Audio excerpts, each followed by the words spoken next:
ये चलाओ यार।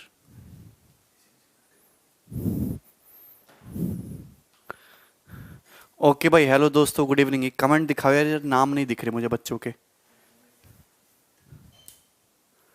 ठीक है, गुड इवनिंग भाई। सर क्वेश्चन नंबर 2 करवा दो। क्वेश्चन नंबर 2 जैसे सवाल मैं ऑलरेडी करवा चुका हूं। सूरज नाम है तुम्हारा, एनटीपीसी निकल जाएगा, बिल्कुल निकल जाएगा, है भाई।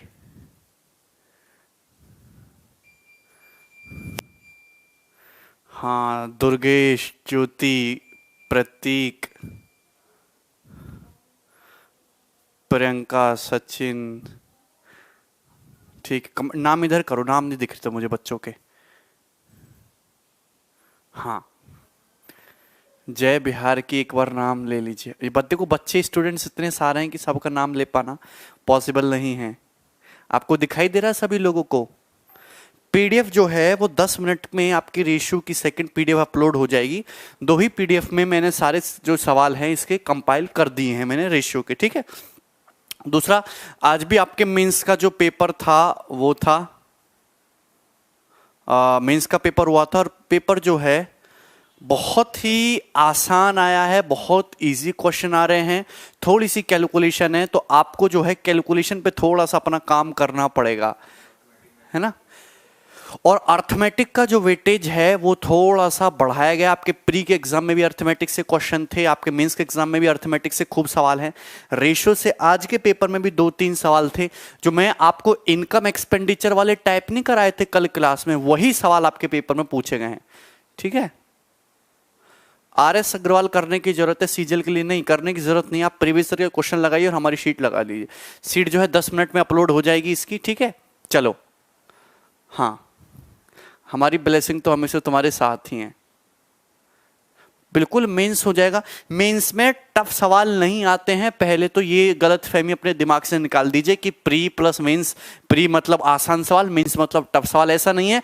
प्री प्लस मेंस दोनों का मतलब ही आसान सवाल या मॉडरेट सवाल है, डिफिकल्ट नहीं है कुछ भी। ठीक है। कैलकुलेशन को फास्ट आप धीरे धीरे प्रैक्टिस में करोगे, मैं बीच बीच में आपको कैलकुलेशन की टेक्निक्स भी बढ़ाऊंगा। ठीक है, चलिए। आप भी सर जबरदस्त तरीके से अर्थमेटिक पढ़ा दो। हाँ, जबरदस्त तरीके से पढ़ाऊंगा। Question number 40। चलिए देखिए, आगे बात करेंगे हम सवाल नंबर 4। क्वेश्चन आपके सामने दिखाई दे रहा है। जितने भी स्टूडेंट लाइव हैं, पढ़ रहे हैं, कॉपी पेन उठाओ और इस क्वेश्चन को सॉल्व करने की कोशिश करो। बिल्कुल हमारी शीट मोर देन सफिशिएंट है। ठीक है। नहीं, सीट के अलावा भी आपको अपनी तरफ से मेहनत करने की जरूरत है। ठीक है। टेस्ट सीरीज तो बाद में आएगी ही। चलिए, क्वेश्चन सॉल्व करिए। आपकी आज रेशियो की लास्ट क्लास है, खत्म हो जाएगा। कल से हम प्रॉफिट एंड लॉस से पहले मैं आपको एक्चुअली 2 टॉपिक मिक्सचर और एलिगेशन पढ़ाऊंगा, क्योंकि एलिगेशन का जो कंसेप्ट है वो अर्थमेटिक में कई जगह लगता है। तो पहले हम मिक्सचर और एलिगेशन वो करेंगे। ठीक है। बच्चे 5 साल से इसलिए लगे हुए हैं कि सीट जो है 10,000 है और एग्जाम भरने वाले 30 लाख हैं, और 2-2, 2.5 साल में पेपर होता है। तो वही बच्चे जो है हर बार पेपर देते रहते हैं। जितनी देर में फ्रेशर बच्चा पढ़ कर तैयार होगा, उतनी देर में जो बच्चा कई साल से तैयारी कर रहा है वो अपना लेवल बना लेता है। और कट ऑफ आसान पेपर का मतलब ये नहीं होता अब सिलेक्शन आसान हो गया, क्योंकि कट ऑफ उसी लेवल में बढ़ जाते। अगर वही पेपर टफ आ जाता तो कट ऑफ गिर जाते। अब कट ऑफ भी तो बहुत हाई जाएगा। चलिए, क्वेश्चन देखिए, सवाल number 4। In a school, the ratio of number of teachers, boys and girls was 1:7:5. एक स्कूल में, एज भी कराएंगे, एक स्कूल में किसका, टीचर्स का, बॉयज का और गर्ल्स का जो रेशियो है 1:7:5 है। 8 न्यू टीचर ज्वाइन, 8 नए टीचर्स ने ज्वाइन किया स्कूल को, और 9 गर्ल्स जो हैं स्कूल को छोड़कर चली गई।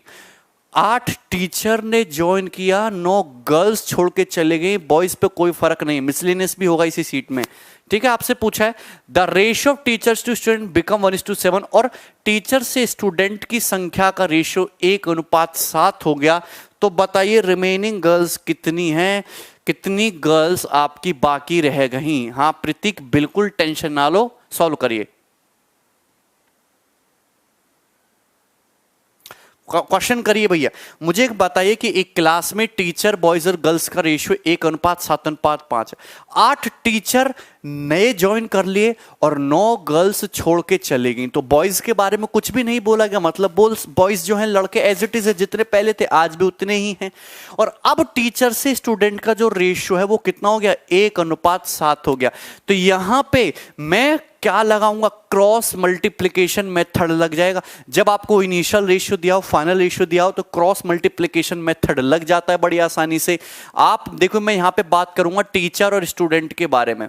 भैया पहले टीचर और देखो स्टूडेंट क्या है, boys student plus girls student. हाँ सरवन भाई बोलिए, boys student plus girls student. पहले बॉयज कितने थे, टीचर कितना है 1, और बॉयज और गर्ल्स 7:5 है, तो टोटल स्टूडेंट 12 नहीं हो गए, 7 + 5 12 यूनिट हो गया, बिल्कुल 56 जिनका आंसर आ रहा है, very good, I am proud of you. Teacher कितने हैं 1 unit, student 7 unit boys 5 unit girls, तो स्टूडेंट कितने हैं 12 यूनिट। बताइए स्टूडेंट कितने हैं 12 यूनिट। क्लियर है। और इस 12 यूनिट स्टूडेंट में ध्यान रखना, इन 12 यूनिट स्टूडेंट में बॉयज और गर्ल्स 5:7 के रेशियो में हैं, मतलब बॉयज 5 यूनिट है, गर्ल्स 7 यूनिट है स्टूडेंट में।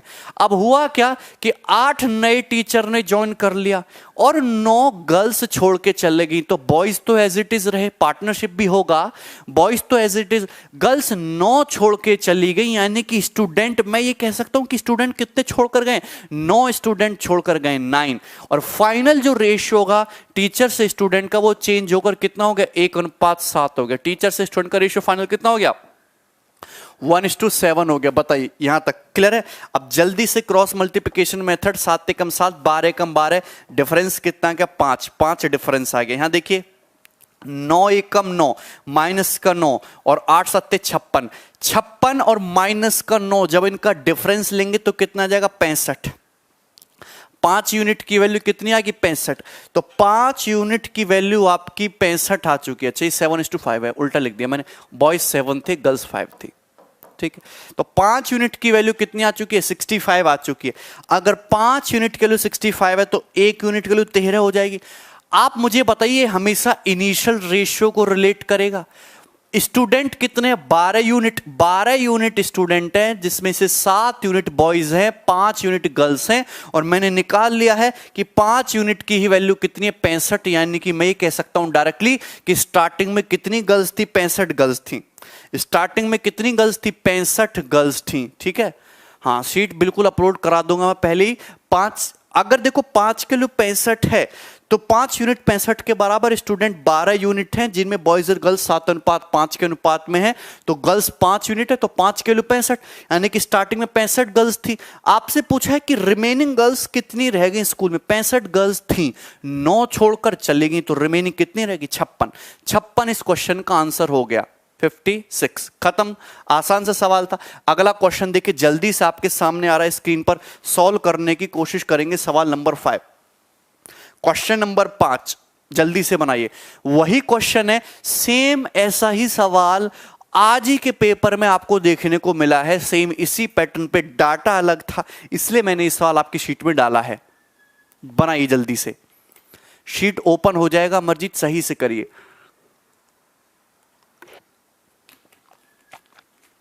से 7300 प्लस भी सफिशिएंट बुक है, अच्छी बुक है, कोई दिक्कत नहीं है। मिसलेनियस क्वेश्चन हीरो लेवल का, हीरो लेवल के चक्कर में तो अपना कैरियर बर्बाद मत करो, ठीक है। जो एग्जाम में चीजें आती हैं वही करिए।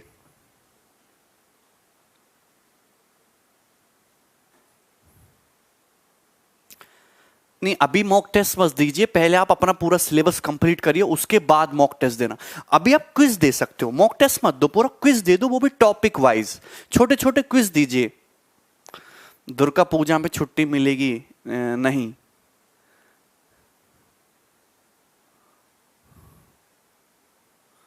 नहीं रजत बिल्कुल भी नहीं। क्वेश्चन बनाइए आप जल्दी से, आपके सामने सवाल है, सॉल्व इट वेरी फास्ट। गद्दार सा क्वेश्चन करवा दो, अच्छा बनाओ। 2 पर्सन है क्यू और आर, वो 2:3 के रेशियो में कमाते हैं, तो क्यू और आर 2 पर्सन है, 2 पर्सन है क्यू और आर, सही बात है, चलो कोई दिक्कत नहीं। उनकी जो इनकम है, उनकी जो आय है, उनकी इनकम का रेशियो 2:3 है, तो ये इनकी इनकम का रेशियो क्वेश्चन में दिया हुआ है। They spend in the ratio 9:5, वो 9:5 के रेशियो में खर्च करते हैं, तो उनके एक्सपेंडिचर का, उनके खर्चों का अनुपात दे रखा है कि 9:5 के अनुपात में खर्च करते हैं। अब इनकम में से एक्सपेंडिचर घटाते हो तो क्या बचता है तुम्हारा? सेविंग बचता है, बचत यहां पे। अब मुझे क्या दिया है? each of them find the monthly income of each if the total monthly saving of both Q and R together is 18,700। 18,700 रुपए दोनों की टोटल मंथली सेविंग है। देखो, find the monthly income of total monthly saving of both Q and R is 18,700।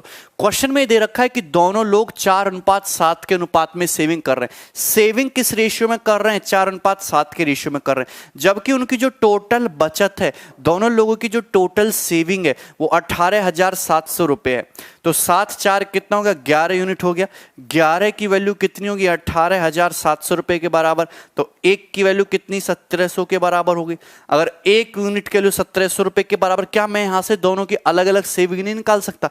1 की value 1700 हो गई, तो मुझे बताइए 4 की वैल्यू कितनी हो जाएगी? 6800। और ये 17, 1 की वैल्यू 1700, तो 7 की वैल्यू कितनी हो जाएगी? 17×7 119, 11,900। ठीक है, यहां तक बात समझ में आ रही है? वेरी इजी, क्लियर है? कर लोगे? अच्छा, आपसे यहां पे पूछा है, क्वेश्चन में पूछा क्या? क्वेश्चन में आपसे ये दोनों की सेविंग पता चल गई, क्यू की भी और आर की भी, क्योंकि टोटल सेविंग आपको पता है। सौरभ ध्यान से देखो, नाम लिवाओ मत, ध्यान से देखो। दोनों की सेविंग पता है, दोनों की सेविंग का रेशियो पता है, दोनों की अलग अलग बचत आ गई। अब भैया मुझे एक बात बताइए, आपसे पूछा है दोनों की मंथली इनकम आपको बतानी है। पहली बात तो मंथली इनकम 2:3 के रेशियो में, ऑप्शन देख लो 2:3 के रेशियो में होगा। सारे ऑप्शन भी 2:3 में दिए हैं, तो सॉल्व कर लेते हैं। देखो 5 दूनी 10, 9 तिया 27, डिफरेंस कितना आ गया? 17। डिफरेंस आ गया 17 यूनिट। और यहां पे समझ लेते हैं 9 इंटू दिस, तो ये हो जाएगा 9 इंटू 17, 7 119, 17 इंटू 700 माइनस ये कितना है? 5 इंटू 17 इंटू 400, ये हो जाएगा। ये हो जाएगा डिफरेंस। डिफरेंस ही तो लेना, बताओ यहां से कोई दिक्कत है?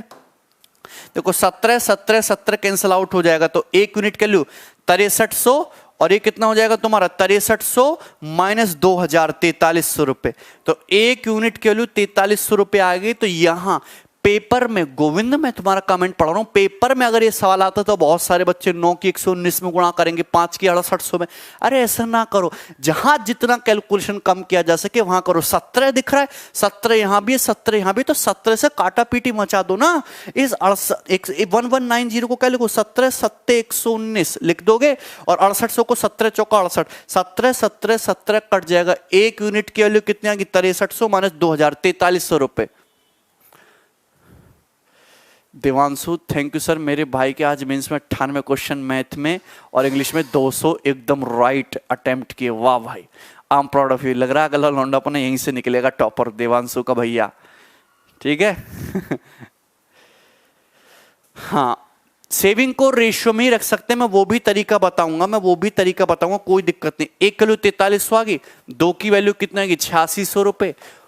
तो वो पूछे, और 3 की वैल्यू कितना आएगी? 3 की वैल्यू आ जाएगी तुम्हारी, ये आ जाएगी 3 की, 1 किलो 4300, 12,900 रुपए। तो 12,900, 8600 और 12,900, डी ऑप्शन इसका आंसर हो जाएगा।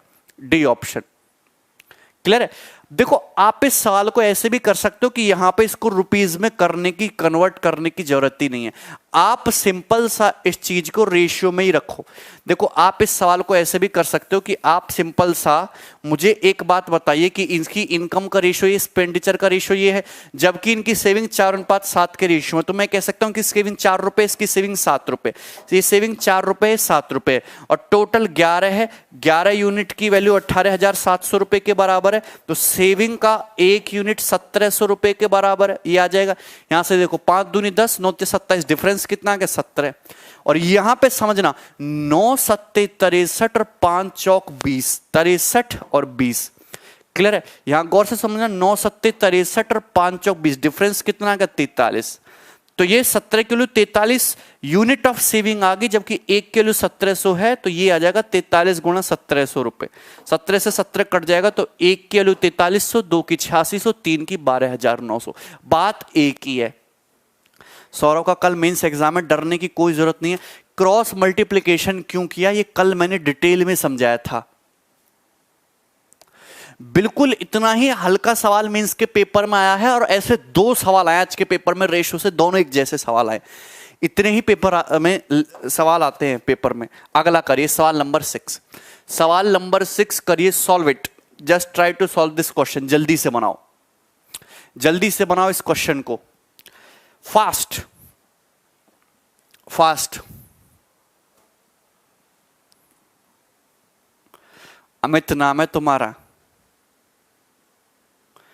प्री प्लस मेंस की कट ऑफ 550 से पार मान लो इस बार। ये सॉल्व करिए जल्दी से, बहुत अच्छा क्वेश्चन है। 600 रुपए को बांटा गया है एबीसी में, 600 रुपए को बांटा गया है एबीसी के बीच में इस तरीके से कि ए के शेयर के 2/5 से 40 मोर देन। अगर ए को सपोज ए रुपए मिले हैं तो ए के शेयर का 2/5 से 40 रुपए ज्यादा है।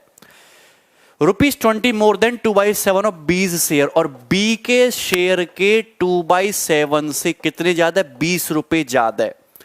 And ₹10 more than 9/17 of C share, और सी के शेयर के 9/17 से कितना ज्यादा है? 10 रुपए ज्यादा क्या है? इक्वल है। What is this? ये इक्वल है, ये बोला गया क्वेश्चन में, ये बोला गया है। 600 रुपए बांटा गया है एबीसी के बीच में। सुमित को तो आंसर भी याद है, 150। ध्यान से देखो, ये अच्छा क्वेश्चन है। ए के शेयर के 2/5 से 40 रुपए ज्यादा है, बी के शेयर के 2/7 से 20 रुपए ज्यादा है, सी के शेयर के 9/17 से 10 रुपए ज्यादा, इक्वल है। तो बताइए ए का शेयर क्या है? Solve it. इसको सॉल्व करने की कोशिश करो। ये बोला है क्वेश्चन में, ए को ए रुपए मिले हैं, बी को बी रुपए मिले हैं, सी को सी रुपए मिले हैं। कल वाला लेक्चर जरूर देखना था ऋषभ। अगर जिसने कल का लेक्चर नहीं देखा होगा उसको क्रॉस मल्टीप्लिकेशन मेथड नहीं समझ में आएगा। अब मुझे यहां पर पूछा है कि ए का शेयर क्या है, ये पेपर का पूछा हुआ सवाल है। अब यहां पे मुझे पता है कि ए प्लस बी प्लस सी कितना है तुम्हारा? 600 रुपए बांटेंगे।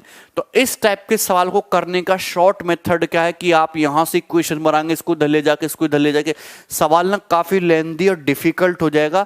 तो मैं हमेशा बोलता हूं कि अगर ये तीनों बराबर हैं, ये तीनों बराबर हैं, तो किसी ना किसी के तो बराबर है। तो एक शॉर्ट ट्रिक याद कर लेना इस टाइप के सवालों की। शॉर्ट मेथड है, ये 2 दिख रहा है, ये 2 दिख रहा है, ये 9 दिख रहा है। 2 और 9 का एलसीएम क्या होता है? 18। तो इन सबको एक वेरिएबल के इक्वल मान लो, 18 की।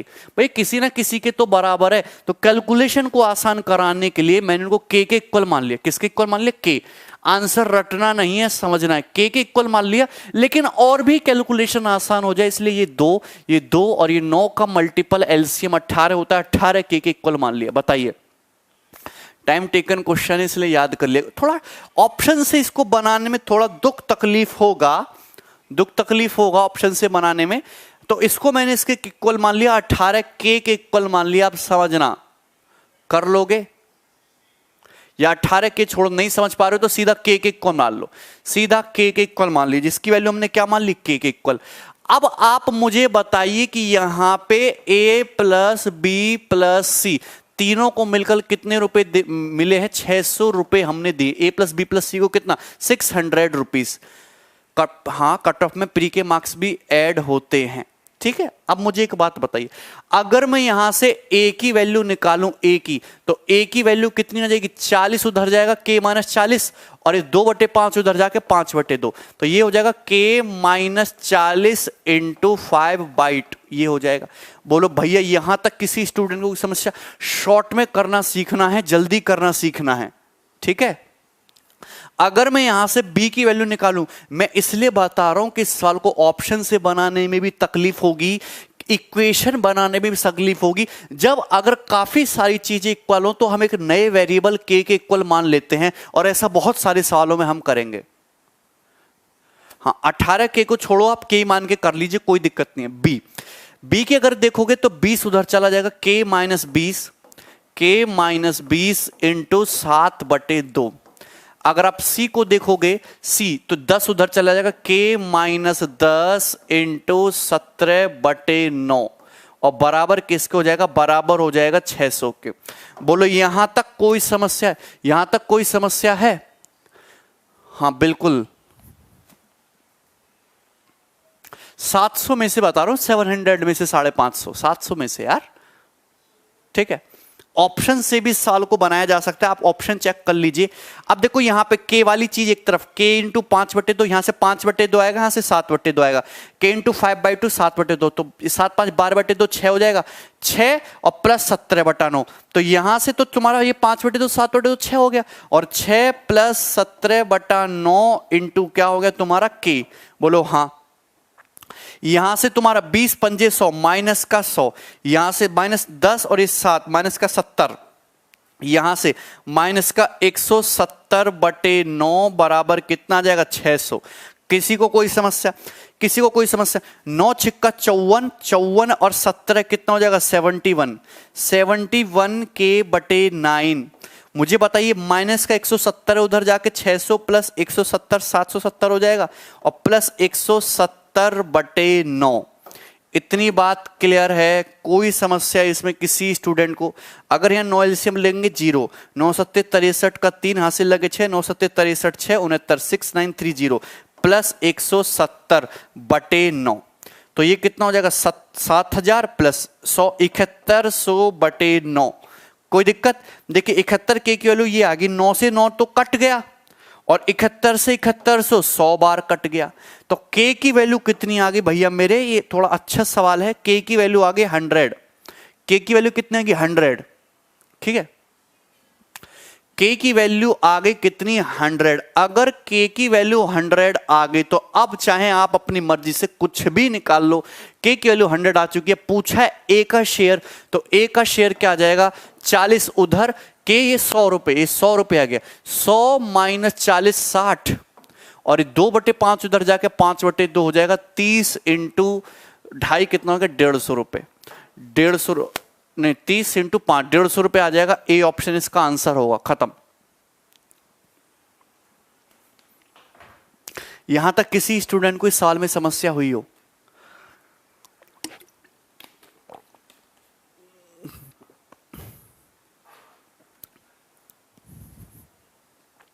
दो घंटे का पेपर होता है अब है, और 100 क्वेश्चंस होते हैं।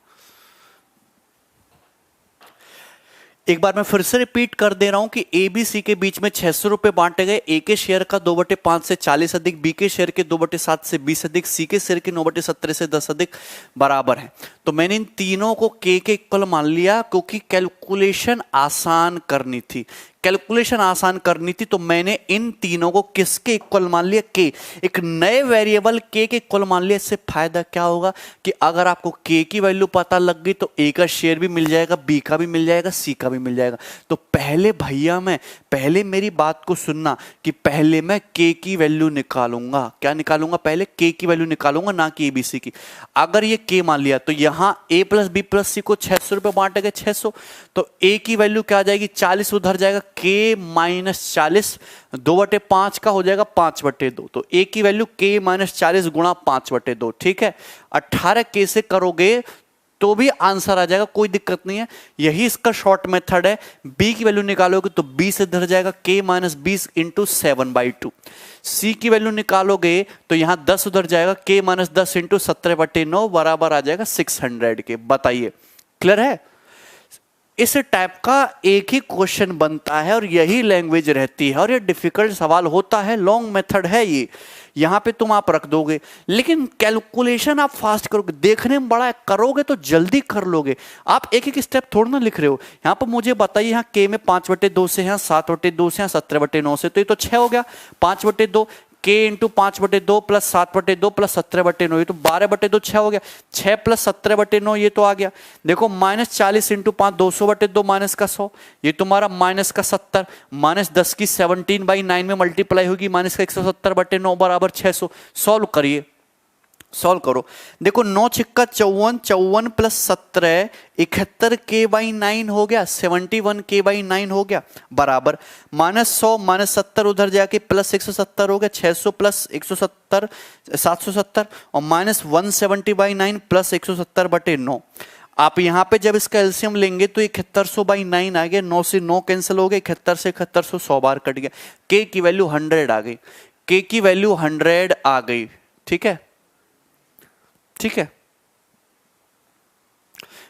अरे के ले लो चाहे एक्स ले लो, बात तो एक ही है। के की वैल्यू क्या आ गई आपकी 100, के की वैल्यू 100 आ गई, चाहे आपसे ए बी सी का किसी का भी शेयर पूछ ले, यहाँ पे ए का जो शेयर आ जाएगा 100 - 40 60 का 5/2 कितना आ जाएगा 150 रुपए। बी का पूछता, बी का भी आ जाएगा। 18 के छोड़ दीजिए, उससे करने की जरूरत नहीं, के ही मान के कर लीजिए, इजी रहेगा। ठीक है,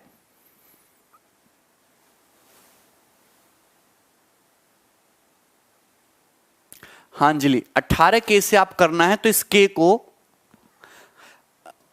एक थोड़ा सा कैलकुलेशन और आसान किया जा सकता है कि यहां पे 2, ये 2 और 9 का मल्टीपल, अगर मैं के को के ना मान के यहां पे 18 के मान लेता तो शायद थोड़ा सा क्वेश्चन और आसान हो जाता, फ्रैक्शन में नहीं जाता।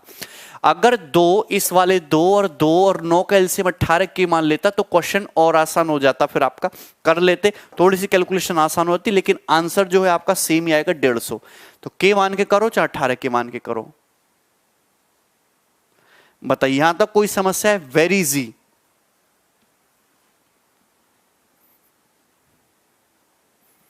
हाँ देवांशु, हाँ यही एक मेथड है सॉल्व करने का इजीली, अदरवाइज मेथड तो और भी बहुत हैं, इसको इधर लाओ इसको इधर लाओ सॉल्व करो, लंबा पड़ जाता है।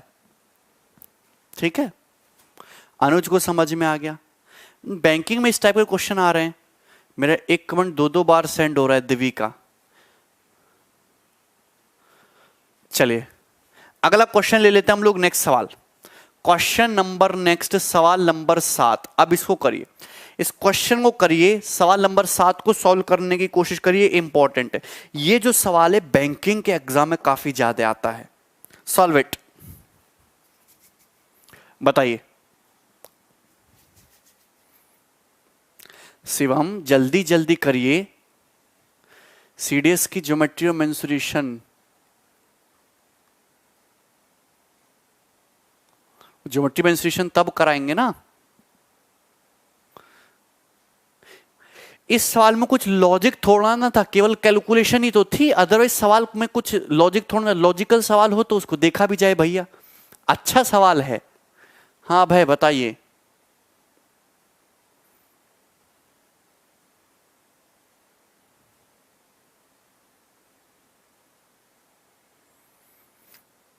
सर प्लीज सजेशन दो, क्या करना पड़ेगा एग्जाम करने क्रैक करने के लिए?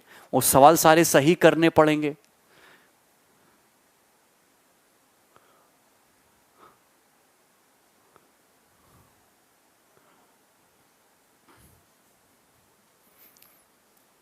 इंग्लिश का भी कोई टीचर बताइए। ठीक है, गोपाल वर्मा सर अपने सही तो पढ़ाते हैं। जल्दी से सॉल्व करिए, अच्छा क्वेश्चन है। अब देखिए इस सवाल को पढ़ के देखो, सॉल्व करो। The expenditure in a hostel is partially variable and directly proportional to the number of students, rest being a fixed amount. Okay, partially variable and directly proportional to the number of students, for rest being a fixed amount. Expenditure were rupees 8400 for 120 student and 10,000 for 150 student. What would be the expenditure for 330 students? इसको solve करो, इसको solve करिए। Question आपके सामने 22,401 student का answer आया है।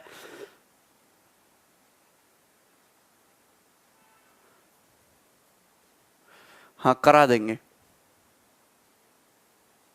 जल्दी से सॉल्व करो इस क्वेश्चन को, आंसर आना चाहिए। मुझे एक बात बताइए, इस क्वेश्चन को बेसिक्स से करोगे तो बहुत टाइम वेस्ट होगा। मैं शॉर्टकट बताता हूं, डायरेक्ट ध्यान से देखना, शॉर्ट समझिए। आप मुझे एक बात बताओ कि अगर स्टूडेंट किसी हॉस्टल में रहने जाते हैं तो चाहे 10 हॉस्टल, चाहे हॉस्टल में 10 स्टूडेंट रहें या 12 स्टूडेंट रहें, जितेंद्र गुस्सा ना हो, चाहे हॉस्टल में 10 स्टूडेंट रहें, चाहे 12 रहें, चाहे 15 रहें, चाहे 10 स्टूडेंट रहें, चाहे 25 स्टूडेंट रहे, कुछ खर्चा तो कांस्टेंट रहेगा, जैसे सफाई करने वाले का, बिजली का। तो ये तो हो गया फिक्स कॉस्ट, ये तो हो गया फिक्स कॉस्ट, ये फिक्स अमाउंट तो आपका होना ही होना है। बाकी कुछ खर्चा ऐसा है कि जैसे जैसे स्टूडेंट बढ़ेंगे वैसे वैसे खर्चा बढ़ता जाएगा। 10 स्टूडेंट है तो खाने पीने पे कम खर्चा होगा, 25 स्टूडेंट हो जाएंगे तो खाने पीने पे ज्यादा खर्चा हो जाएगा। तो जैसे जैसे स्टूडेंट बढ़ेंगे खर्चा बढ़ता जाएगा। तो एक्सपेंडिचर जो एक है हॉस्टल में वो दो चीजों पे डिपेंड करता है। एक तो आपका फिक्स अमाउंट है जो होना ही होना है, एक तो आपका फिक्स अमाउंट है जो होना ही होना है, बाकी एक पार्शली वेरिएबल है। और वो वेरिएबल किस पे डिपेंड कर रहा है? वो डिपेंड कर रहा है नंबर ऑफ स्टूडेंट पे, डायरेक्टली डिपेंड कर रहा है नंबर ऑफ स्टूडेंट पे। जितने ज्यादा नंबर ऑफ स्टूडेंट होंगे उतने ही आपका जो खर्चा वो बढ़ेगा, और कुछ खर्चा जो है आपका फिक्स है वो होना ही होना है। अब क्वेश्चन में ये बोला है, क्वेश्चन में ये बोला है कि जब 120 स्टूडेंट है, मैं शॉर्ट में समझाता हूं, गौर से समझना, इक्वेशन बना के करने की जरूरत नहीं है। जब 120 स्टूडेंट है तो हॉस्टल का खर्चा कितना हो रहा? हॉस्टल का टोटल खर्चा हो रहा है 8400 रुपए, 8400 रुपीज। जब 150 स्टूडेंट है, जब 150 स्टूडेंट है, जब 150 स्टूडेंट है तो हॉस्टल का खर्चा कितना हो रहा है? जब हो रहा है 10,000 रुपए। आपसे पूछा है कि अगर 330 स्टूडेंट हो तो खर्चा कितना होगा? 330 स्टूडेंट हो तो खर्चा कितना होगा? शॉर्ट में समझिए, 120 स्टूडेंट पर 8400 रुपए खर्चा, 150 स्टूडेंट पर 10,000 रुपए खर्चा। इसमें कुछ फिक्स है, कुछ तो फिक्स है, वो तो होगा ही होगा। वो फिक्स देखो यहां भी होगा, वो फिक्स यहां भी होगा, और वो फिक्स यहां भी होगा। बाकी जो है वो डिपेंड कर रहा है स्टूडेंट पे, या 120 स्टूडेंट है या 150 स्टूडेंट की संख्या पे।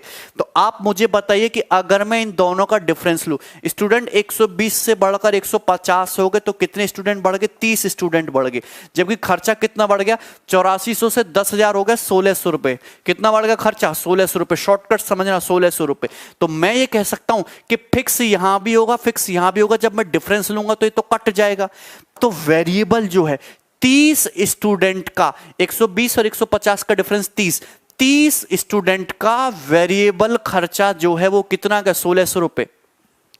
बताइए, 30 स्टूडेंट का वेरिएबल खर्चा 1600 रुपए आ गया। तो यहां से निकाल लो चाहे यहां से। अगर 30 स्टूडेंट का वेरिएबल खर्चा 1600 रुपए है तो 4 से अगर मैं मल्टीप्लाई कर दूं तो 120 स्टूडेंट का वेरिएबल खर्चा कितना होगा? 6400 रुपए।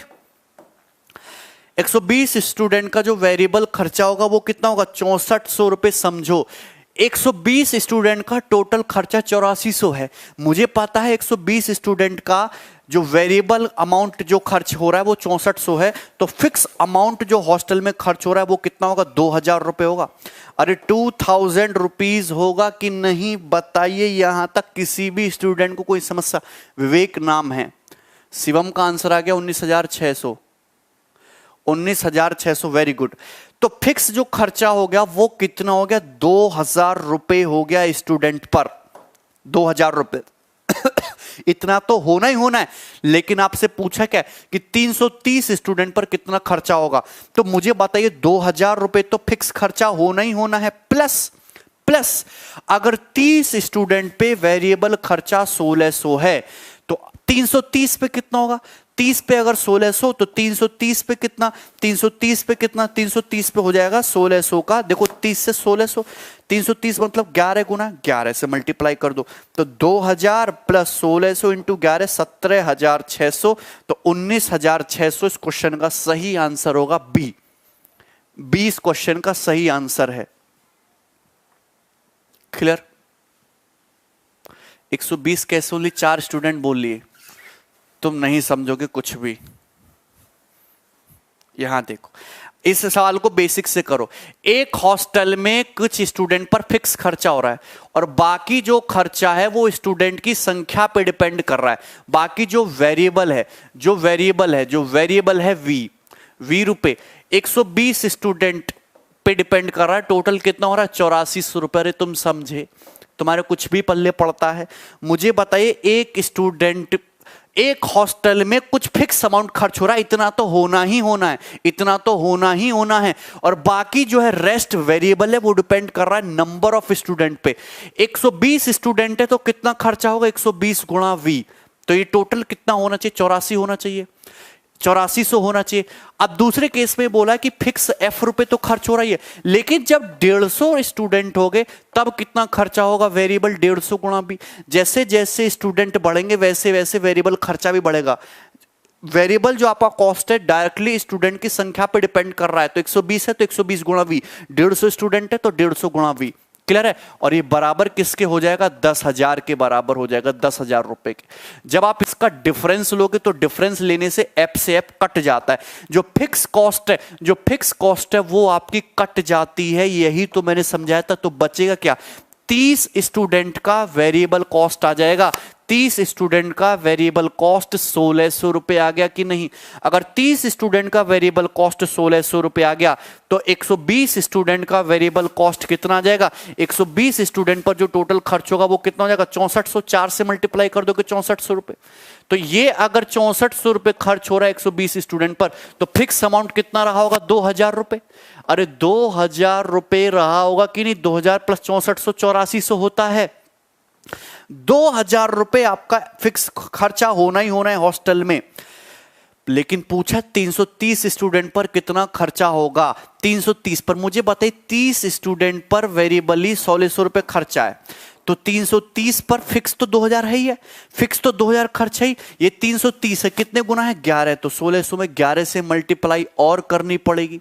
1600 में 11 से फिक्स 2000 रुपए तो खर्च है ही। 30 स्टूडेंट पर 1600 रुपए, तो 330 स्टूडेंट पर वेरिएबल खर्चा 1600 गुणा 11, 11 से मल्टीप्लाई। आंसर कितना आ जाएगा? 19,600। इसी को मैंने शॉर्ट में समझाया था। शैलेंद्र ज्यादा दिमाग ना लगाओ, रिकॉर्डिंग नहीं है, आप क्वेश्चन पे फोकस करो। एक सवाल समझाने को यार 15-15 मिनट लग रहा है, कैसे सिलेबस तुम्हारा कंप्लीट होगा बताओ?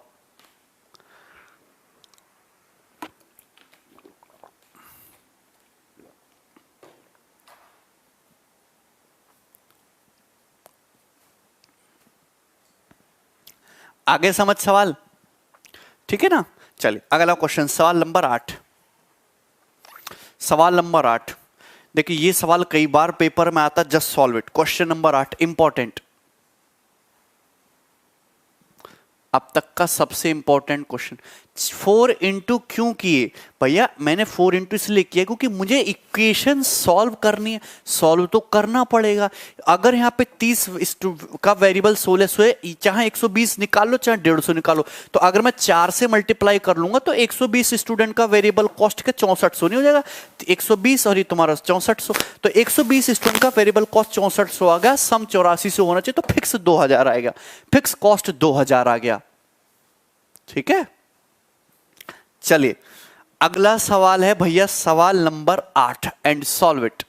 प्रिंस शुभम कह रहे हैं किरण में बहुत लो लेवल है, नहीं वो आपके प्रीवियस सवाल हैं।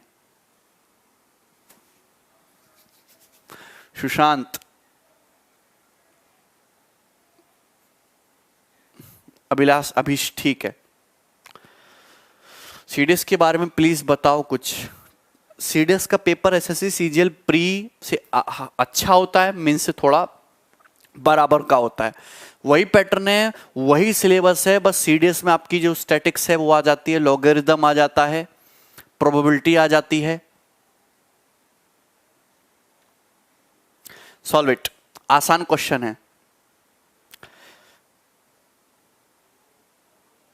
खुशबू सर मेरा भी कमेंट पढ़ लिया कि रिया आज तक कभी नहीं पढ़नी। खुशबू तुम्हारा कमेंट पढ़ते हैं हम। मेंस की कोई बुक नहीं है, आराम से हो जाएगा। Very good Amit, question solve करिए। A gold broke into 3 parts, the ratio of weight of 3 parts is 3:4:5। The price of gold is directly proportional. Proportional का समझते हो? प्रोपोर्शनल का मतलब अनुक्रमानुपाती है। प्रोपोर्शनल का मतलब अनुक्रमानुपाती। जैसे आपको मैं रोटी दूं, कम रोटी दूं तो आप कम स्पीड से बढ़ोगे, मैं आपकी को ज्यादा खाना खिलाऊं तो आप ज्यादा स्पीड से बढ़ोगे। तो आपके जो शरीर का जो हष्टपुष्ट होना, आपके जो शरीर का जो बढ़ना है वो डायरेक्टली किस पे डिपेंड करता है? वो डिपेंड करता है कि मैं आपको कितनी रोटी दे रहा हूं। इसी प्रकार से सोने की जो कीमत है वो डायरेक्टली डिपेंड करती है सोने के वेट के स्क्वायर पे, सोने के वजन के स्क्वायर पे डिपेंड कर रही है गोल्ड की प्राइस। गोल्ड का प्राइस उस गोल्ड की जो वेट है उसके स्क्वायर पे डायरेक्टली डिपेंड कर रही है। ठीक है, अब क्या हुआ कि गोल्ड को 3 पार्ट में ब्रेक कर दिया, 3:4:5 के रेशियो में, तो इस वजह से ब्रेक करने से 23,500 रुपए का नुकसान हो गया। कितने का नुकसान होगा? 23,500 का। तो बताइए स्टार्टिंग में गोल्ड का प्राइस क्या था? ये क्वेश्चन है। Solve it, solve it. आप मुझे बताइए कि ये तुम्हारे गोल्ड का टुकड़ा है, ये तुम्हारा एक सोने का टुकड़ा है, बहुत बड़ा, ये सोने का टुकड़ा है, क्लियर है। इसका जो प्राइस है, इसका जो प्राइस है वो डायरेक्टली डिपेंड किस पे कर रहा है? इसके वेट के वर्ग पे डिपेंड कर रहा है, इसके वेट के स्क्वायर पे डिपेंड कर रहा है, ठीक है। चलिए अच्छा, अगर मैंने इस गोल्ड के टुकड़े को 3 ऐसे ऐसे छोटे टुकड़ों में ब्रेक कर दिया, ये हो गया एक, दूसरा टुकड़ा ये हो गया, और तीसरा टुकड़ा ये हो गया। मैंने 3 इस तरीके से टुकड़ों में ब्रेक कर दिया। इसको किस रेशियो में ब्रेक कर दिया? 3:4:5 के रेशियो में। सपोज ये 3 किलो का है, ये 4 किलो का है, ये 5 किलो का है, तो ये टुकड़ा कितने किलो का होगा? 12 किलो का होगा। बताइए कितने का होगा? 12 का होगा। 12, 4, 3, 7, 5, 12, तो कितने का रहा होगा? 12 का रहा होगा। तो ये इनके वेट है, ये क्या है? इनके वेट है। अगर ये इनके वेट है तो मुझे बताइए कि प्राइस का रेशियो क्या होगा? प्राइस का रेशियो क्या होगा? यहां पे मुझे साफ साफ दे रखा है कि गोल्ड का जो प्राइस है वो डायरेक्टली किस पे डिपेंड करता है? गोल्ड के वेट के स्क्वायर पे। हाँ आकाश, बिल्कुल ठीक है। अगर प्राइस वेट के स्क्वायर पे डिपेंड कर रहा है, इसका वेट ओरिजिनल जो गोल्ड का टुकड़ा था उसका वेट कितना है? 12, तो इसका प्राइस कितना होगा? 12 का स्क्वायर 144 यूनिट होगा। इसका प्राइस 144 यूनिट होगा। बोलो हाँ, क्लियर। आप बात करो इस वाले टुकड़े की, तो इसका प्राइस कितना होगा? प्राइस होगा वेट का स्क्वायर 9 यूनिट होगा। इसका प्राइस रेशियो की बात कर रहा हूं, 4 का स्क्वायर 16 यूनिट होगा। इसका प्राइस 5 का स्क्वायर 25 यूनिट होगा, 25 यूनिट होगा। बोल दो, यहां तक किसी भी स्टूडेंट को कोई समस्या है? ये वेरी इजी है, कर लेंगे। तो मुझे बताइए कि ओरिजिनल तो था 144, जब मैंने ब्रेक कर दिया, तो तीनों टुकड़ों का टोटल जो प्राइस है, तीनों टुकड़ों का जो टोटल प्राइस है वो कितना हो गया? 16, 9, 25, 25, 50 यूनिट हो गया। कितना हो गया? तीनों टुकड़ों का जो टोटल प्राइस है कितना होगा? 50 यूनिट हो गया। हाँ शीट सही है, काफी है। बी, बहुत सारे स्टूडेंट आंसर बता रहे हैं, वेरी गुड। टोटल कितना होगा? 50 यूनिट हो गया। अब ओरिजिनल टुकड़े का वेट था 144 यूनिट, इस तरीके से ब्रेक करने पर वेट हो गया 50 यूनिट। तो 144 यूनिट का सामान अब 50 यूनिट का हो गया टूट जाने की वजह से, तो लॉस हो गया। कितने का लॉस हो गया? तो आप कहेंगे 94 यूनिट का लॉस हो गया। 144 से 50 कितने का लॉस हो गया? 94 यूनिट का लॉस हो गया। जबकि क्वेश्चन के अकॉर्डिंग 23,500 रुपए का लॉस हुआ है। 23,500 को मैं ऐसे लिख सकता हूं गुणा 100। माइंड में ही सोच लिया मैंने, क्लियर है। बताइए यहां तक कोई समस्या है? बताइए 94, तो 23,500 इंटू 100, क्लियर है। बताइए यहां तक कोई समस्या? मैं लिख सकता हूं ऐसे। अब 2 से काट लो, ये 47 बार चला जाएगा, 2 से 50 बार चला जाएगा, और 47 से कितनी बार चला जाएगा? 5 बार चला जाएगा। तो 1 यूनिट की वैल्यू कितनी आ गई? 1 यूनिट की वैल्यू 250 रुपए आ गई। 250 रुपीज आपकी आ चुकी है। अगर 1 यूनिट की वैल्यू 250 रुपीज आ चुकी है, आपसे पूछा सोने की मूल कीमत क्या थी, ओरिजिनल प्राइस क्या था गोल्ड का। तो अगर 1 यूनिट की वैल्यू 250 रुपए है, तो ओरिजिनल प्राइस तो 144 यूनिट था। तो 144 यूनिट की वैल्यू क्या होगी? 144 गुणा 250। 144 गुणा 250 बताइए, 144 गुणा 250। अब देखो बहुत सारे स्टूडेंट क्या करते हैं, हाँ बहुत सारे स्टूडेंट क्या करते हैं, 144 की 250 में गुणा करते हैं और गलत कर लेते हैं। मैं देखो तरीके समझो कैलकुलेशन के। 250 को आप ऐसे मत लिखो, 250 से गुणा मत करो, 250 को लिख लो 1000/4, 1000/4, क्लियर। 144 को 4 से तो भाग कर ही सकते हो, सीधे सीधा 36 आ जाएगा, और 36 का आगे 3 चिपका दो तो इजीली कैलकुलेशन हो गई। तो 36,000 इसका आंसर होगा, बी ऑप्शन 36। बताइए सौरभ का टाइम आएगा, बिल्कुल आएगा। सौरभ ने हमसे पहले दे दिया आंसर, खुश हुए, ठीक है। प्रदीप ने भी बताया है। चलिए तो ये हो गया इस क्वेश्चन को करने का सही तरीका, ठीक है। चलिए अब अगर मैं इसको दूसरे तरीके से बताऊं, ऑप्शन से अगर इस साल को बताऊं तो कैसे करोगे? मुझे बताइए कि ओरिजिनल जो गोल्ड है उसका जो वेट है, वो 12 यूनिट है, तो इसका जो प्राइस है 144 यूनिट है। कि आंसर जो भी होगा 144 का मल्टीपल होगा, आंसर जो भी होगा 144 का मल्टीपल होगा। 144 का मतलब होता है 16 निम्मा 144, मतलब आंसर 16 का भी गुणनफल होना चाहिए, 9 का भी मल्टीपल होना चाहिए। 16 का भी मल्टीपल होना चाहिए, 9 का भी मल्टीपल होना चाहिए। अब 16 के मल्टीपल तो सारे ही हैं, सभी के आगे 3 जीरो लग रहे हैं, यानी कि आंसर 9 का मल्टीपल होना चाहिए। 9 का मल्टीपल 30,000 तो नहीं है, 40,000 भी नहीं है, 46,000 भी नहीं है। एक ही ऑप्शन 9 से कटता है, 36,000, मतलब यही आंसर होना चाहिए था, यही आंसर होना चाहिए था। बताइए, क्लियर? ऑप्शन को गंदी नजरों से देखोगे तो आप ऑप्शन से भी बना लोगे। इस सवाल में कोई शंका है? आसान सवाल है। शशिकांत, आपके मैसेज आ रहे हैं। मिसलेनियस सवाल परसेंटेज रेशियो के होंगे, टेंशन ना लें। अगला सवाल उठा लेता हूं मैं, सवाल नंबर 9। अब ये वही सवाल है, मैंने बस थोड़ा सा चेंज कर दिया क्वेश्चन को, सवाल नंबर 9 को, क्वेश्चन नंबर 9 को।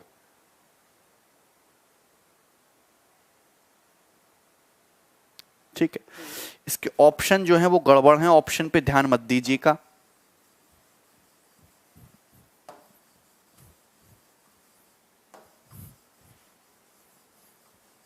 अब बनाइए।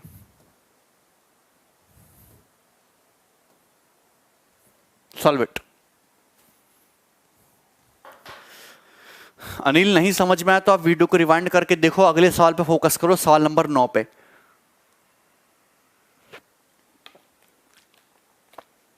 अच्छा लग रहा सुनील को। पंकज, क्या हुआ भाई?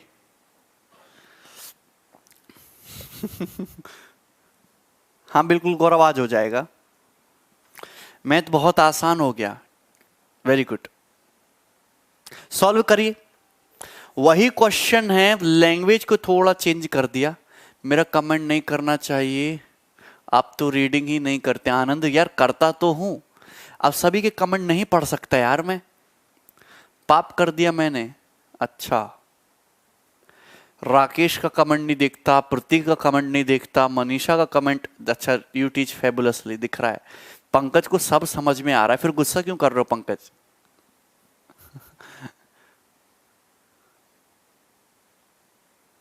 वीडियो चल रहा है अनिल, वीडियो चल रहा है।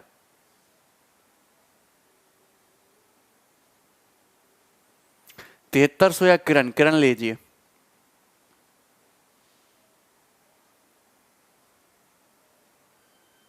गुंजन का रिप्लाई भी नहीं देते हम।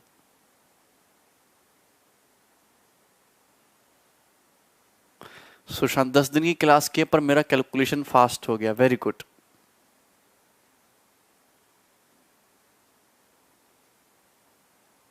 विकास का भी कमेंट नहीं देखा। ऑप्शन गलत है इसलिए मैंने हटा दिए हैं।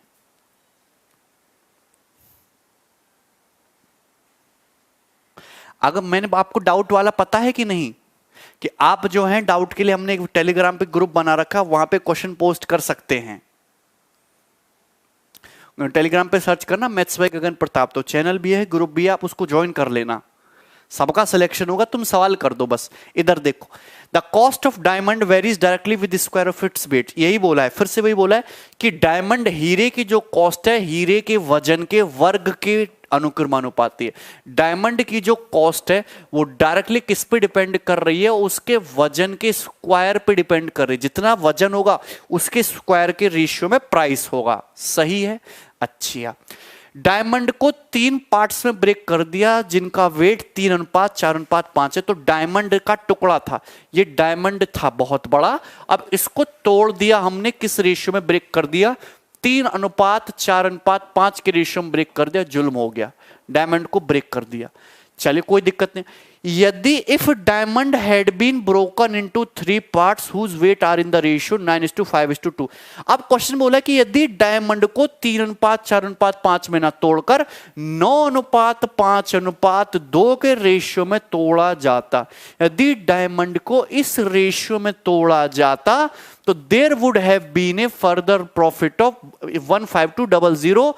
तो आपको प्रॉफिट होता 1,52,000 रुपए का। अगर इस रेशियो में ना तोड़कर इस रेशियो में तोड़ते तो आपको फिर से 1,52,000 रुपए का लाभ होता तो बताइए ओरिजिनल डायमंड की एक्चुअल कॉस्ट क्या है। इस क्वेश्चन को करिए। ऋषिकेश क्या हुआ?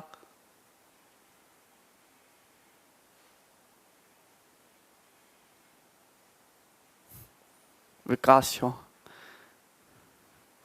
खुद से क्वेश्चन करने के लिए ऋषिकेश प्रैक्टिस करिए और सब्र करिए कुछ महीने, जब आप अपने आप को जब तक ढाल नहीं लेते इन चीजों। मुझे बताइए, आप मुझे बताइए क्वेश्चन को आप समझ पाए हैं? अगर 3:4:5 में आप तोड़कर 9:5:2 में तोड़ते तो फर्दर आपको अतिरिक्त 1,52,000 रुपए का लाभ होता। तो आप ये बताइए कि गोल्ड के जो टुकड़े हैं उसकी ओरिजिनल कीमत, एक्चुअल कॉस्ट क्या है।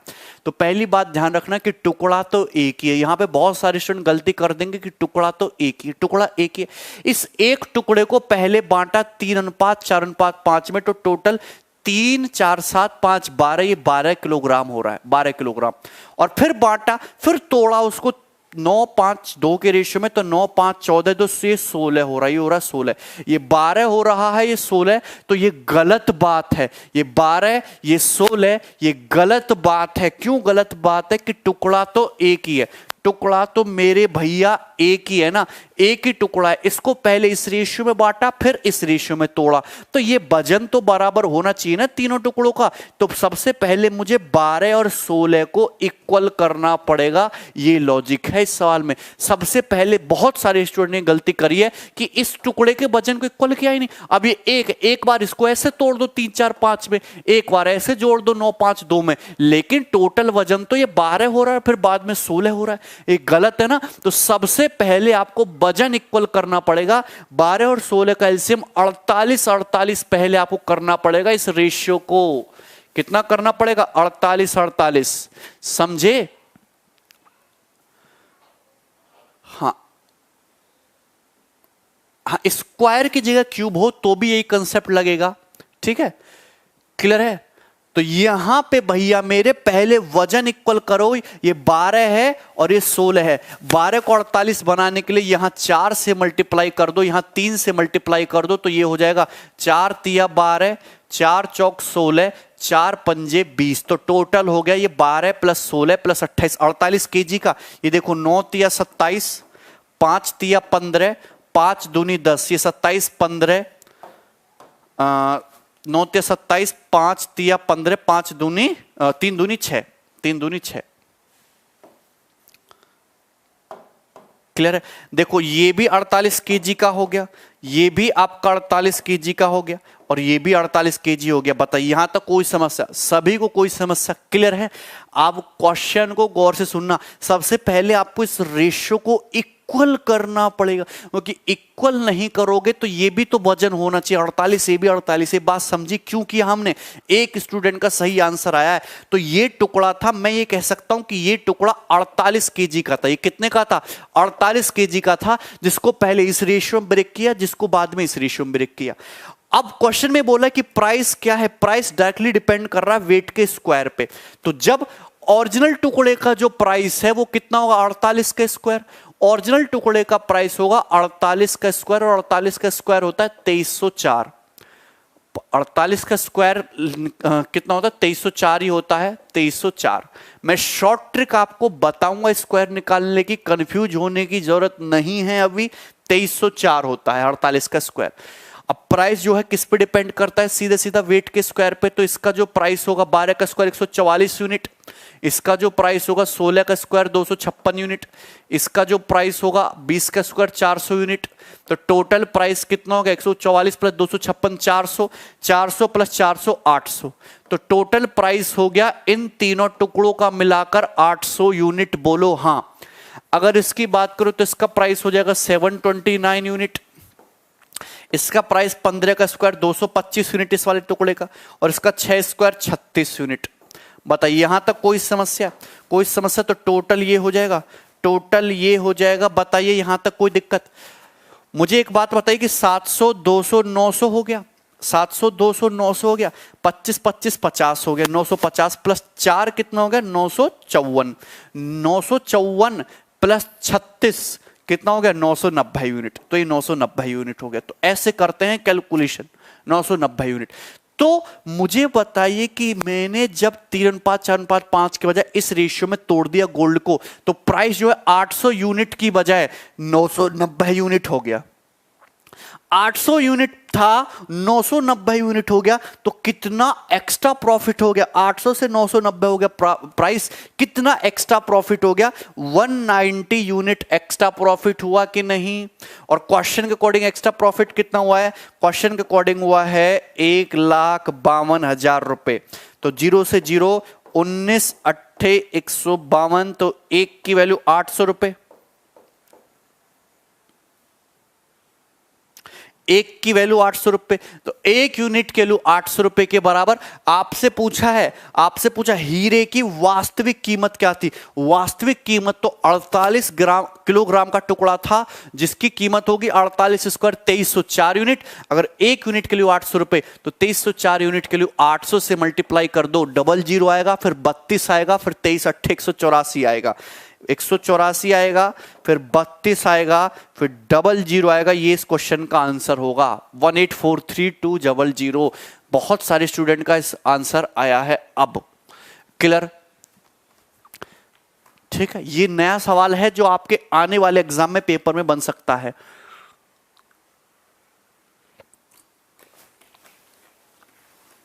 कैलकुलेशन सही से करनी है आपको। मुझे बताइए कितने स्टूडेंट को ये वाला सवाल समझ में आया और उसका सॉल्यूशन समझ में आया? यस और नो करके, यस और नो।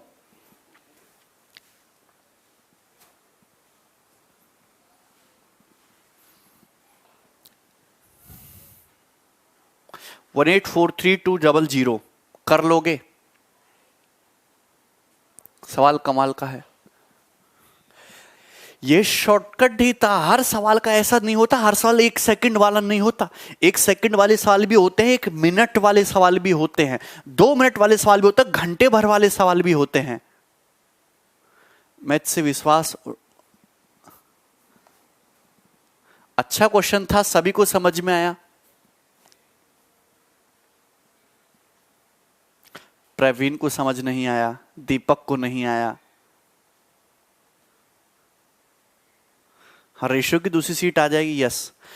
अरे यार टोटल वेट देखो ना, 12 16 प्लस 20 से 48 होगा कि नहीं? 12 और 16 को पहले वजन इक्वल करेंगे ना, 48। बहुत महंगा है हीरा, इतने का हीरा है। हीरा तो इससे भी महंगा होता है। चलो अगला क्वेश्चन बना दो, सवाल नंबर 10। क्वेश्चन नंबर 10 आपके सामने और इसको सॉल्व कर दो। कौन करेगा? Solve it. इस बार उल्टा ले रहे हैं, उल्टा ले रहे हैं। बनाइए, क्वेश्चन आपके सामने है। हाँ, रिवीजन कैसे करें प्रीवियस टॉपिक्स के, तो प्रीवियस सर के क्वेश्चन लगाइए।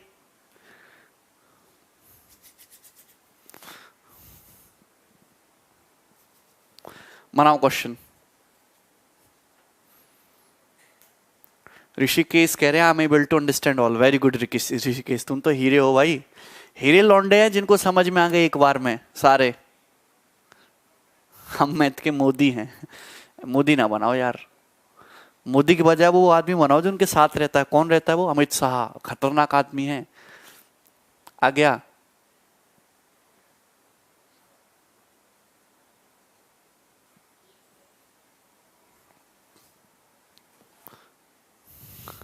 क्वेश्चन देखिए, excise duty on production of the goods is inversely proportional to the square of number of goods produce. ये बोलिए।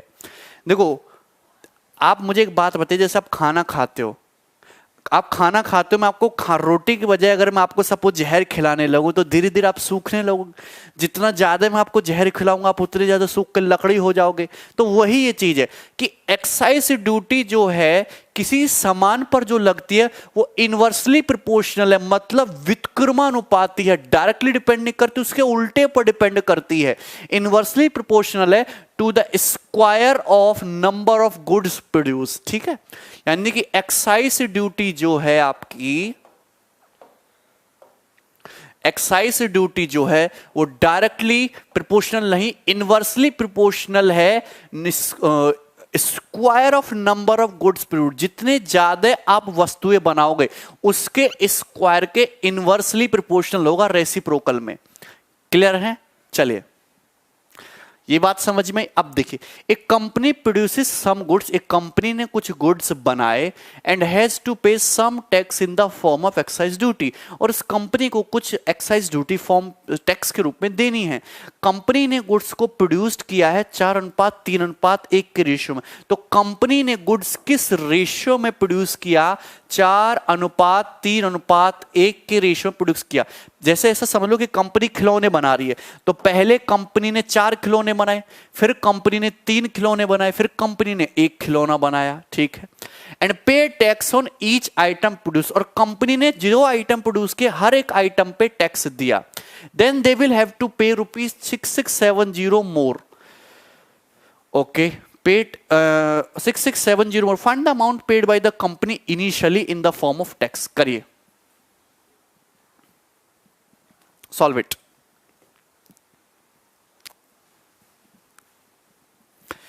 इनवर्सली प्रोपोर्शनल क्या होता है? रेसिप्रोकल, उल्टा डिपेंड करेगा। मैं आपसे कहूं इनवर्सली प्रोपोर्शनल का मतलब तुम नहीं जानते हो क्या? फिजिक्स नहीं पढ़ी है बिल्कुल भी?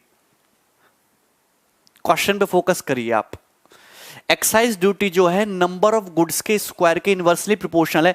जितने ज्यादा गुड्स बनाओगे उतनी कम एक्साइज ड्यूटी देनी पड़ेगी, जितने कम गुड्स बनाओगे उतनी ज्यादा एक्साइज ड्यूटी देनी पड़ेगी। उल्टा होता है, ठीक है। चलो,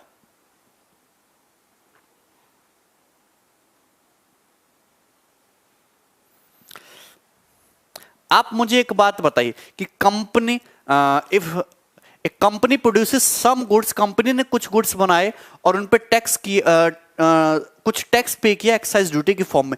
यदि कंपनी गुड्स को प्रोड्यूस करती, company distribute the goods produce 4:3:1 के रेशियो में डिस्ट्रीब्यूट करती और हर एक आइटम प्रोड्यूस पर टैक्स देती, तो उसको 6670 रुपए ज्यादा पे करने पड़ते। तो बताइए कि कंपनी जो है इनिशियली टैक्स के रूप में कितना पैसा दिया है? एक्साइज इंस्पेक्टर की मेरिट बहुत होगी।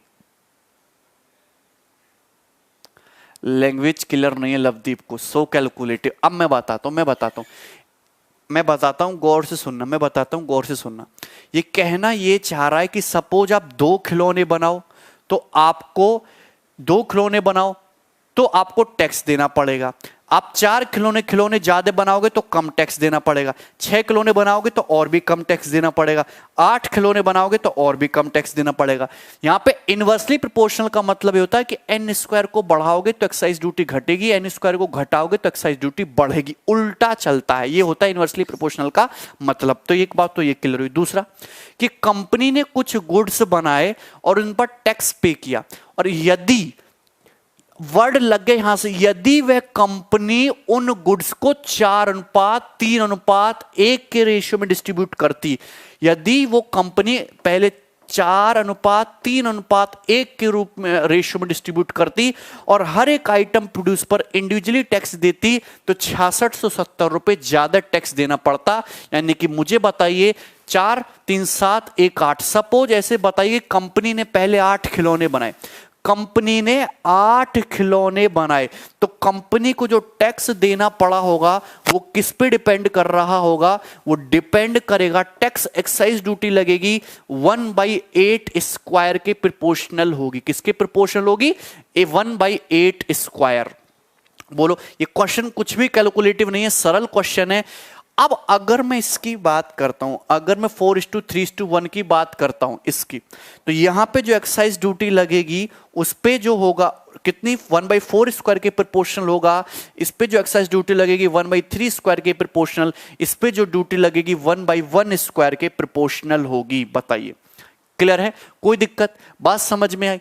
मुझे इतनी बात पता है कि अगर एक्साइज ड्यूटी गुड्स प्रोड्यूस के स्क्वायर के इनवर्सली प्रोपोर्शनल है, जब मैं प्रोपोर्शनल का साइन लगाता हूं तो मैं कांस्टेंट से मल्टीप्लाई कर देता हूं, x से मल्टीप्लाई कर देता हूं, ठीक है।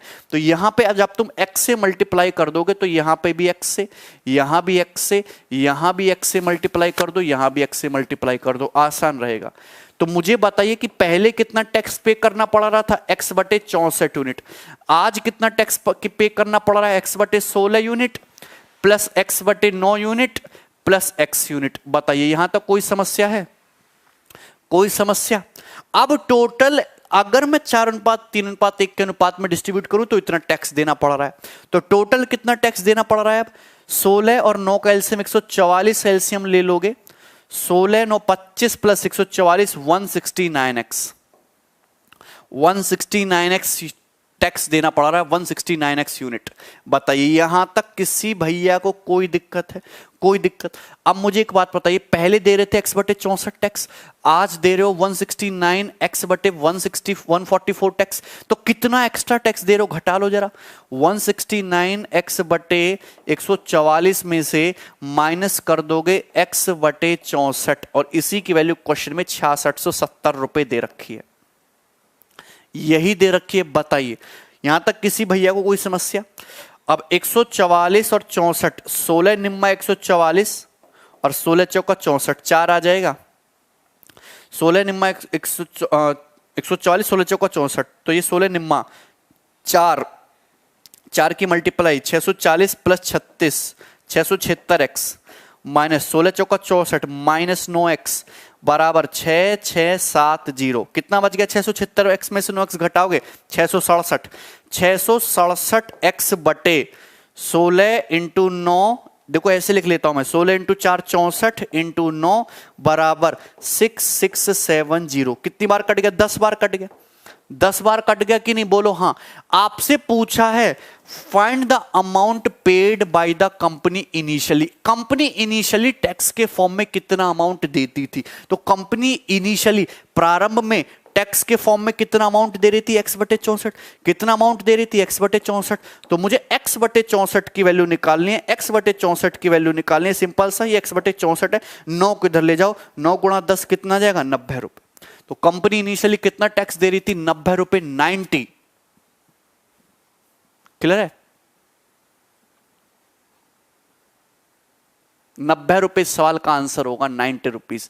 सवाल में कुछ नहीं था, आपको लैंग्वेज समझ आनी चाहिए, इनवर्सली प्रोपोर्शनल क्या होता है। ठीक है, क्लियर? यहां तक किसी स्टूडेंट को कोई समस्या है? कर लोगे सवाल को? अगला क्वेश्चन जो है हम लोग लेंगे सवाल नंबर 11। Yes, solve it. सवाल नंबर 11 सॉल्व करने की कोशिश करेंगे जल्दी से।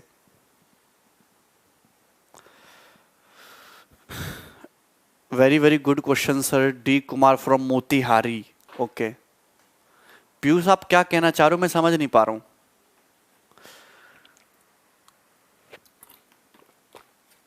मैथ्स के लिए कितना घंटा पढ़ना है वो स्टूडेंट के ऊपर डिपेंड करता है। कोई स्टूडेंट जो है वो 1 घंटे में भी काम चला लेता है, कोई सुबह से शाम तक पढ़े तो भी कुछ नहीं होता। ठीक है, अजय ऐसी गलती मत करना।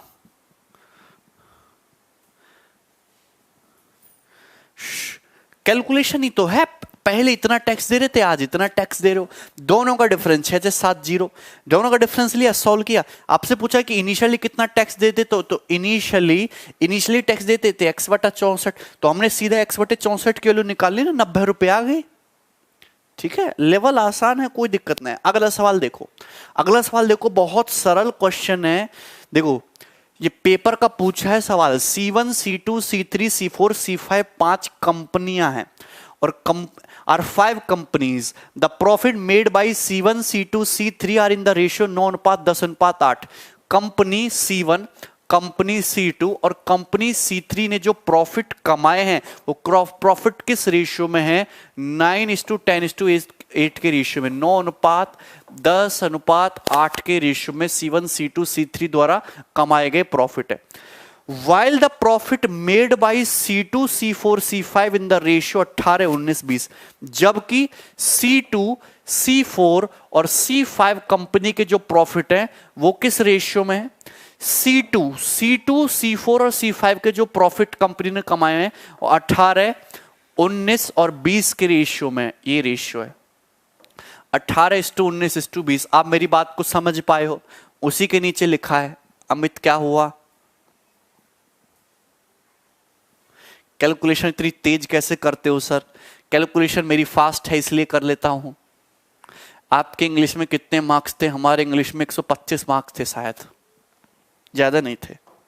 मुझे एक बात बताइए, C1, C2, C3 कंपनी जो प्रॉफिट कमाए हैं 9:10:8 के रेशियो में, C2, C4 और C5 के कमाई के द्वारा प्रॉफिट 18:19:20 के रेशियो में पूछा है। क्या दिया है? Profit different between C5 and C1 is 19 lakh. ठीक है, तो यहां पे ये दिया हुआ है कि C5 और C1 कंपनी के प्रॉफिट का डिफरेंस 19 लाख है। तो बताइए profit made by all companies, सारी कंपनियों द्वारा कमाएगा टोटल प्रॉफिट कितना है? जल्दी से सीट अपलोड हो जाएगी थोड़ी देर में। अब यहां पे मुझे क्या करना है, सबसे पहले रेशियो को मर्ज करो, सबसे पहले रेशियो को मर्ज करो। यहां मुझे इन दोनों रेशियो में एक ही चीज दिखाई दे रही है, कॉमन C2 यहां पर 10 है, C2 यहां पर 18 है। तो सबसे पहले ये बात समझनी पड़ेगी कि 10 और 18 तो होगा नहीं, तो आप 10 और 18 को इक्वल कर लीजिए, 90-90 कर लीजिए। तो आप यहां पे मल्टीप्लाई कर लीजिए 9 से, और आप यहां पर मल्टीप्लाई कर लीजिए 5 से। अब देखिए दोनों जगह C2 इक्वल हो जाएगा। 9 से मल्टीप्लाई कर लोगे तो 9 नाम 81 हो जाएगा। 9 से मल्टीप्लाई करोगे 9 दुसाम 90, 9 से मल्टीप्लाई करोगे 9 अट्ठे 72, 9 से 5 से मल्टीप्लाई करोगे 18 पंजे 90, यहां पे मल्टीप्लाई करोगे 19 पंजे 95, यहां पे मल्टीप्लाई करोगे 20 पंजे 100 हो जाएगा। तो 90, अगर C2 90 है तो C4 95 है और C5 कितना है? 100। यानी कि ये रेशियो बन जाएगा C1, C2, C3, C4, C5 कंपनियों के प्रॉफिट का। क्लियर है? बताइए यहां तक किसी भी स्टूडेंट को कोई समस्या है? C1, C2, C3, C4, C5 company के प्रॉफिट का रेशियो आ गया। रेशियो को मर्ज कर दिया हमने, C2 कॉमन दे रखा था, 10 और 18 को 90-90 बना लिया गुणा करके। यहां पे दिया C5 और C1 का डिफरेंस 19 लाख। C1 कंपनी का प्रॉफिट है 81, C5 कंपनी का प्रॉफिट है 100। तो दोनों कंपनियों का डिफरेंस कितना है? 19 यूनिट। तो 19 यूनिट के लिए 19 लाख आ गई, तो 1 यूनिट के लिए 1 लाख आ गई। पूछा टोटल प्रॉफिट, तो टोटल प्रॉफिट की अगर हम बात करें तो टोटल प्रॉफिट क्या होगा? इसको जोड़ेंगे, टोटल प्रॉफिट कितना आ जाएगा? ये 5 2 7 1 8 है ना, 8 9 17 7 24 9 33 और 10 43, 438 यूनिट। 401 यूनिट के लिए 1 लाख, तो 438 यूनिट की वैल्यू 438 लाख। इतना पैसा कमाना है तुमको, 438 लाख नहीं कमाए जीवन में तो क्या कमाया? 438 लाख कमा लोगे। 438 लाख टोटल प्रॉफिट होगा कंपनी का। तो आंसर करोड़ में है, तो करोड़ में कितना हो जाएगा? 4.38 CR। कर लोगे? 4.38 CR। रेशियो को कंबाइंड करना था, कुछ भी नहीं था इस सवाल में। बताइए समस्या?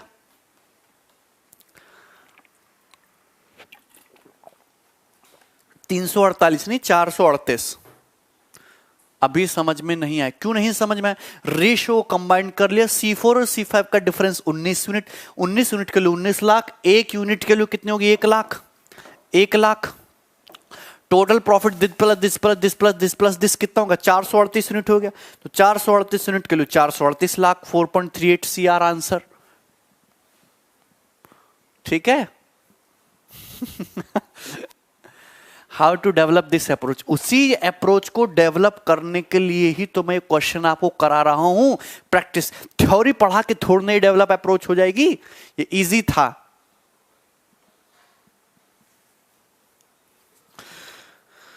अच्छा, स्टूडेंट अपने मजे लेने लगते हैं। अगला सवाल ले लो भैया, सवाल नंबर है 12। वेरी गुड, जल्दी से बनाइए। क्वेश्चन कौन करेगा? शॉर्ट में इस सवाल को कौन करेगा?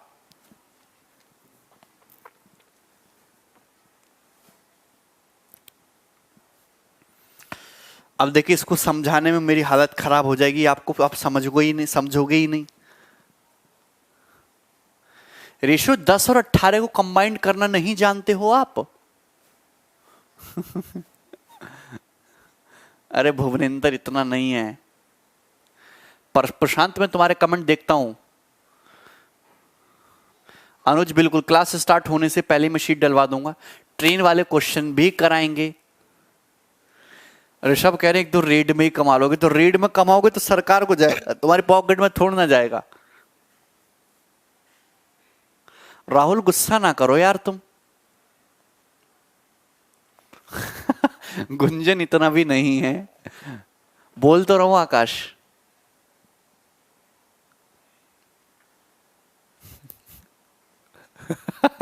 समझ में आता है नील। हाँ सीट हम पहले अपलोड करा दे। बहुत प्यारे बच्चे हो यार आप लोग, I really love you all, I love you भाई। रिप्लाई दे रहे हैं आकाश। हाँ ऋषिकेश ये एंड हो जाएगा, कल से हमारा मिक्सचर स्टार्ट जरूर हो जाएगा। राहुल तुम्हारा नाम लिया है मैंने भाई, राहुल तो बहुत प्यारा नाम है। नहीं ब्लॉक नहीं है कोई भी, अजय ब्लॉक नहीं हो।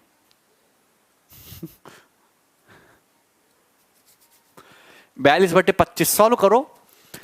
एक लोमड़ी शेर का पीछा करता है, फॉक्स चेजेस लॉयन। बताओ उल्टा जमाना आ गया, कलयुग है, शेर को पीछा करना चाहिए, लोमड़ी का है, लोमड़ी पीछा कर रही है शेर का, लोमड़ी पीछा करती है शेर का।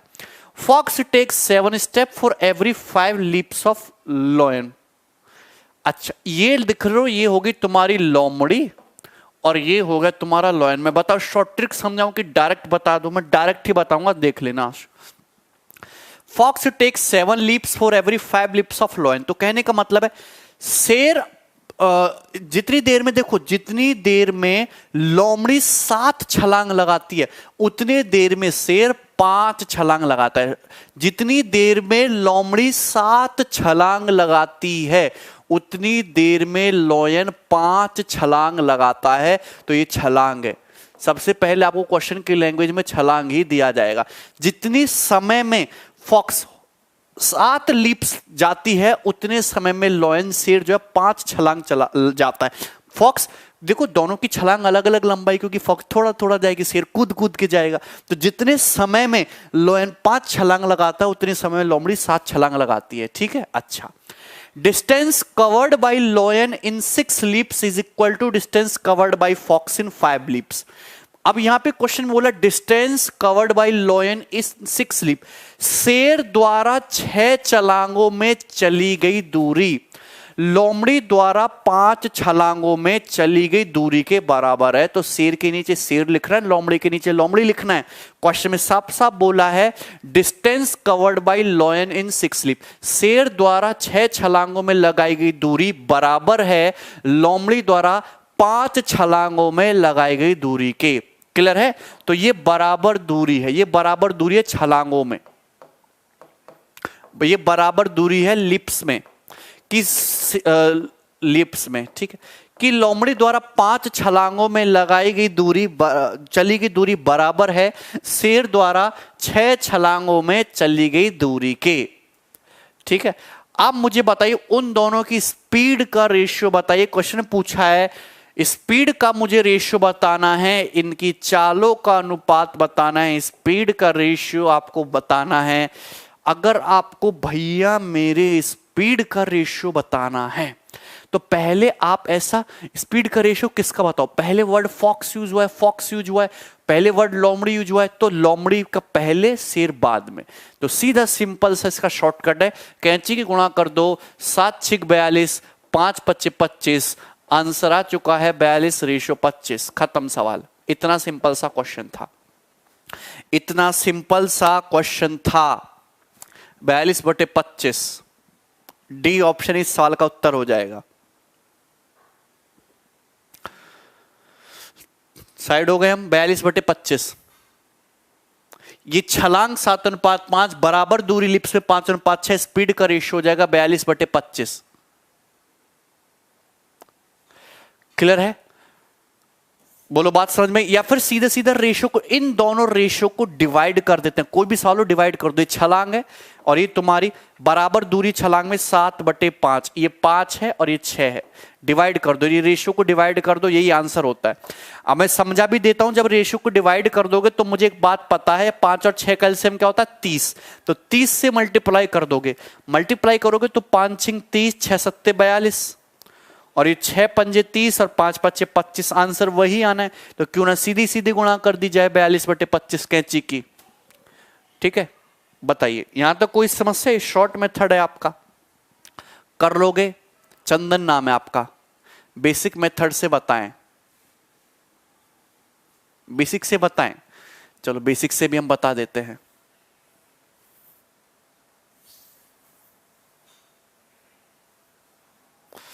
ठीक है, सेकंड लाइन पे फोकस कीजिए। सेकंड लाइन ये बोलती है कि शेर द्वारा 6 छलांगों में चली गई दूरी, शेर द्वारा 6 छलांगों में चली गई दूरी, शेर द्वारा 6 छलांगों में चली गई दूरी लोमड़ी द्वारा 5 छलांगों में चली गई दूरी के बराबर है। शेर द्वारा 6 छलांगों में चली गई दूरी लोमड़ी द्वारा 5 छलांगों में चली गई दूरी के बराबर है। तो वो दूरी सपोज मैंने 30 मीटर मान ली, सपोज वो दूरी मैंने 30 मीटर मान ली, 6 और 5 का एलसीएम क्या होता है 30 मीटर।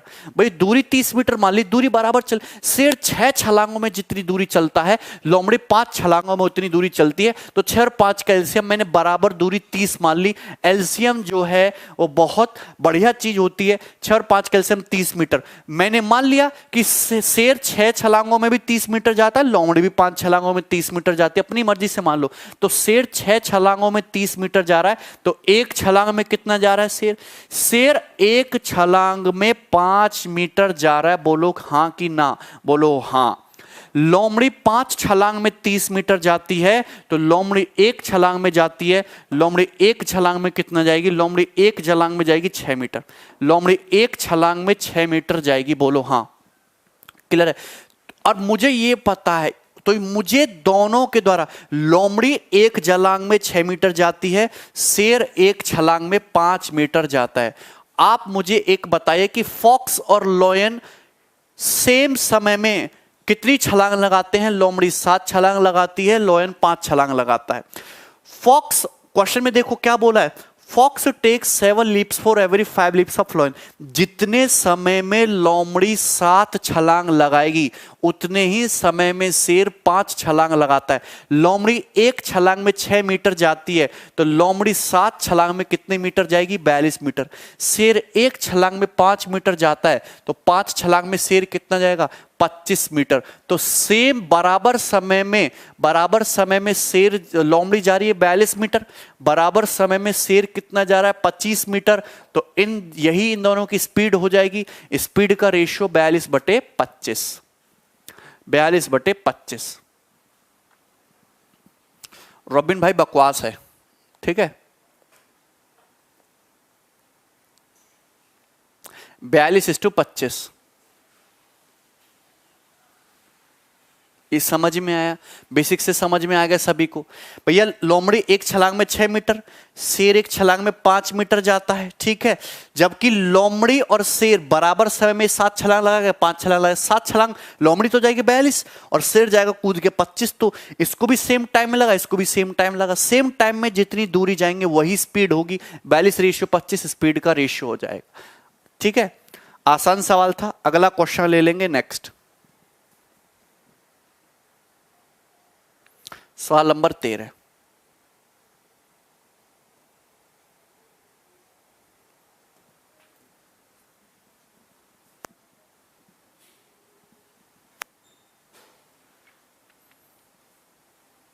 क्रॉस सही है।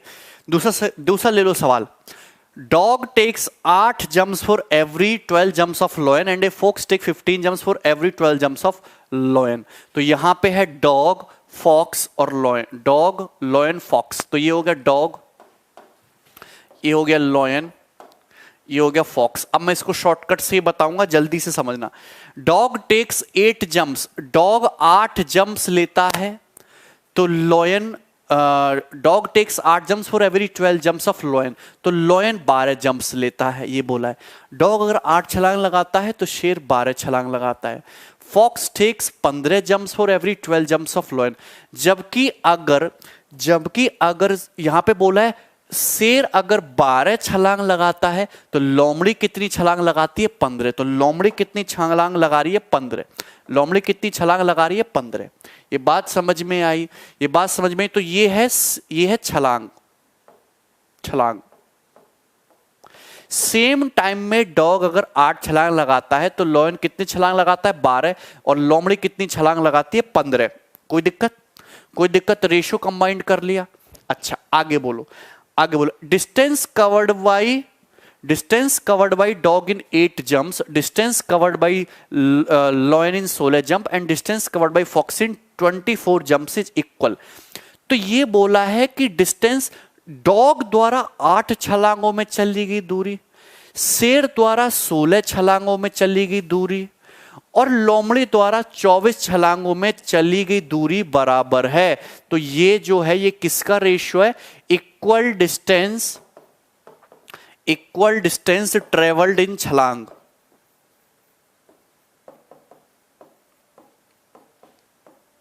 शेर कुत्ते द्वारा 8, डॉग द्वारा 8 छलांगों में चली गई दूरी, लॉयन द्वारा 16 छलांगों में चली गई दूरी, फॉक्स द्वारा 24 छलांग में 24 स्लिप्स में चली गई दूरी बराबर है। तो यहां पे जो रेशियो दिया है वो ये दिया है। आपसे पूछा है उनकी चालों का अनुपात पूछा है। कुछ मत कीजिए, दोनों रेशियो को डिवाइड कर दीजिए। जब आप डिवाइड करोगे 8/8 कितना आएगा? 1 आएगा। 12/16, 4 तिया 12, 4 चक 16, 3/4। इसको डिवाइड कर दे, 3 पंजे 15, 3 अट्ठे 24, 5/8। ये आगे रेशियो, पूरे रेशियो को 8 से मल्टीप्लाई कर दीजिए। 8 से मल्टीप्लाई कर देंगे। 8 4 दूनी 8, 2 तिया 6, रेशियो 5। 8/6/5 इस सवाल का आंसर होगा सी ऑप्शन। सी ऑप्शन इस क्वेश्चन का आंसर है।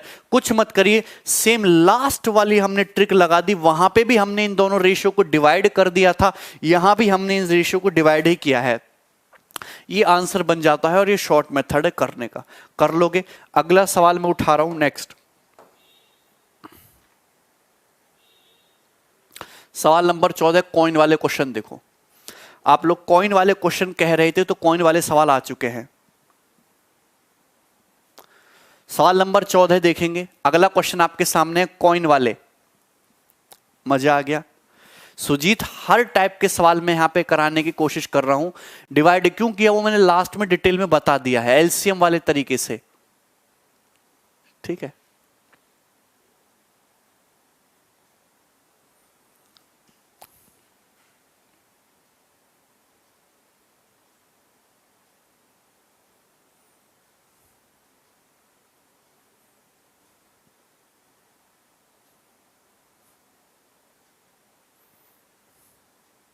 सुजीत हर टाइप हो रहा है, जल्दी से बनाइए क्वेश्चन। ए बैग कंटेन्स, कॉइन्स वाले सवाल करेंगे, अच्छे लेवल के सवाल करूंगा। मिक्सचर वाले सवाल जब मिक्सचर टॉपिक पढ़ाएंगे तब होगा। ए बैग कंटेन्स 50 पैसा, 25 पैसा एंड 10 पैसा coins in the ratio of 7:8:3। एक बैग में 50 पैसे के, 25 पैसे के और 10 पैसे के, 50 पैसे के, 25 पैसे के और 10 पैसे के जो कॉइन हैं वो किस रेशियो में है? 7:8:3 के रेशियो में। 50 पैसे, 25 पैसे और 10 पैसे के कॉइन किस रेशियो में? 7:8:3 के रेशियो में। शॉर्ट में बताऊंगा, ध्यान से समझना कि अगर 50 पैसे, ये नंबर ऑफ कॉइन्स का रेशियो है, नंबर ऑफ कॉइन्स का रेशियो है, नंबर ऑफ कॉइन्स का रेशियो। मुझे एक बात बताना, नंबर ऑफ कॉइन्स का रेशियो है कि 50 पैसे के सिक्के 7 यूनिट है, 25 पैसे के 8 है, 10 पैसे के सिक्के कितने? 3। हाँ आकाश, 7300 बुक ठीक है, क्लियर है। क्वेश्चन में कह रहा है कि टोटल अमाउंट कितना है बैग में? टोटल अमाउंट 8700 रुपए है, तो 10 पैसे के कितने कॉइन है? टोटल जो अमाउंट है वो 87 रुपए है, तो 10 पैसे के कितने कॉइन हैं? 10 पैसे के कितने कॉइन है का टोटल अमाउंट 87 है। तो पहले इस क्वेश्चन को मैं बताऊंगा डिटेल में, फिर समझेंगे शॉर्ट में। मुझे एक बात बताइए कि 50 पैसे, 25 पैसे और 10 पैसे के नंबर ऑफ कॉइन्स का रेशियो दिया है 7:8:3। तो अगर मैं यहां से अनुपात हटा दूं तो 50 पैसे के अगर 7x कॉइन है तो 25 पैसे के 8x कॉइन होंगे, 10 पैसे के 3x सिक्के होंगे। यही बात है। आप मुझे बताइए कि 50 पैसे के 7x सिक्के, आप मैं कहूं कि 50 पैसे के आपके पास 2 सिक्के हैं तो 1 रुपया होगा। 50 पैसे के अगर 7x सिक्के हैं तो उनकी कीमत कितनी होगी? 3.5x रुपए। अरे 3.5x रुपए होगी। 50x का मतलब 50x का मतलब होता है आधा रुपया, 1/2 रुपीज। तो कितनी होगी 1/2 इंटू 7x, 3.5 रुपए। मैं आपसे कहूं कि 25 पैसे के 8x सिक्के हैं तो 25 पैसे का मतलब होता है 1/4 रुपए। 1/4 रुपए के अगर 8x सिक्के हैं तो टोटल कीमत कितनी होगी 2x रुपए। 2x रुपए। मैं आपसे कहूं कि 10 पैसे के अगर 3x सिक्के, 10 पैसे का मतलब होता है 1/10 रुपए। तो 10 पैसे के सिक्कों की कीमत कितनी होगी टोटल 10, 1/10 इंटू 3, 0.3x रुपए। ये बात समझ में आ रही? बिना x के भी करवाऊंगा मैं बाद में, ध्यान से देखना कि अगर 50 पैसे के सिक्कों की कीमत, 50 पैसे के सारे सिक्कों की कीमत 3.5 रुपए है तो 25 पैसे के 2x रुपए है और 10 पैसे के 0.3x रुपए है। क्लियर है? तो अगर मैं इनको जोड़ूं ये कितना हो जाएगा 4.5 प्लस 3, 5.5 प्लस 3.3, 5.8x। और 5.8x की वैल्यू क्वेश्चन में कितनी दी है 87 दी है, 87 रुपीज। टोटल जो अमाउंट है बैग में कितना है 87 रुपीज। ठीक है 87 रुपीज। तो यहां पे पॉइंट हटाओगे तो 0 बढ़ जाएगा। 29 दूनी 58, 29 दिया 87, तो x की जो वैल्यू है कितनी आ जाएगी 15।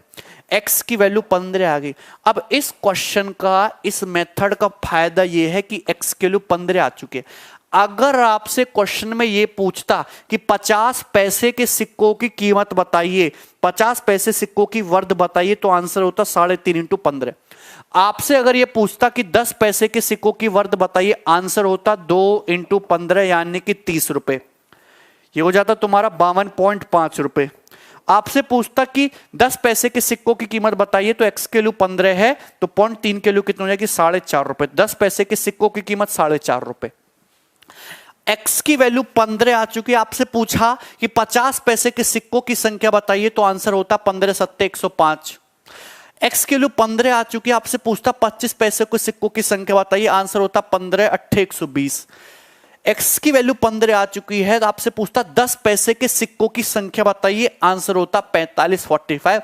और यहां पे इस क्वेश्चन में 45 पूछा था। तो इस तरीके से आप क्या कर सकते हो कि सिक्कों की वर्थ भी निकाल सकते हो, कीमत भी, और सिक्कों की संख्या भी निकाल सकते हो, क्योंकि दोनों ही जगह scaling factor, multiplying factor x जो है सेम है, सेम है। ठीक है, बताइए यहां तक कोई समस्या? क्लियर? कोई डाउट इसमें? तो ये देखिए, ये समझ में आया। अब आपको पेपर में इस तरीके से नहीं करना था, पेपर में सीधा इस तरीके से करना था कि अगर ये x भी नहीं लगाना था आपको, ये x भी नहीं लगाना था। ये देखो 7 यूनिट, ये 7, ये 8, ये 3 सिक्कों जो है उसमें बैग में जो सिक्के हैं वो इस रेशियो में। तो सीधा सोचो यहां पे 50 पैसे के 7 सिक्के कितने कीमत 3.5 यूनिट। 25 पैसे के 8 सिक्के कितनी कीमत 2 रुपए। 10 पैसे के 3 सिक्के कितनी कीमत 0.3 रुपए। टोटल कितना हो गया? ये टोटल हो गया तुम्हारा 5.8 रुपए, जबकि क्वेश्चन के अकॉर्डिंग बैग में 87 रुपए हैं। तो 5.8 की वैल्यू 87। ठीक है, 5.8 की वैल्यू 87, तो 1 की वैल्यू कितना जाएगी 15। 1 की वैल्यू कितना जाएगी 15। 1 की वैल्यू 15 आ चुकी है। 10 पैसे के सिक्के बताने, 10 पैसे के सिक्के 45, 45 आंसर।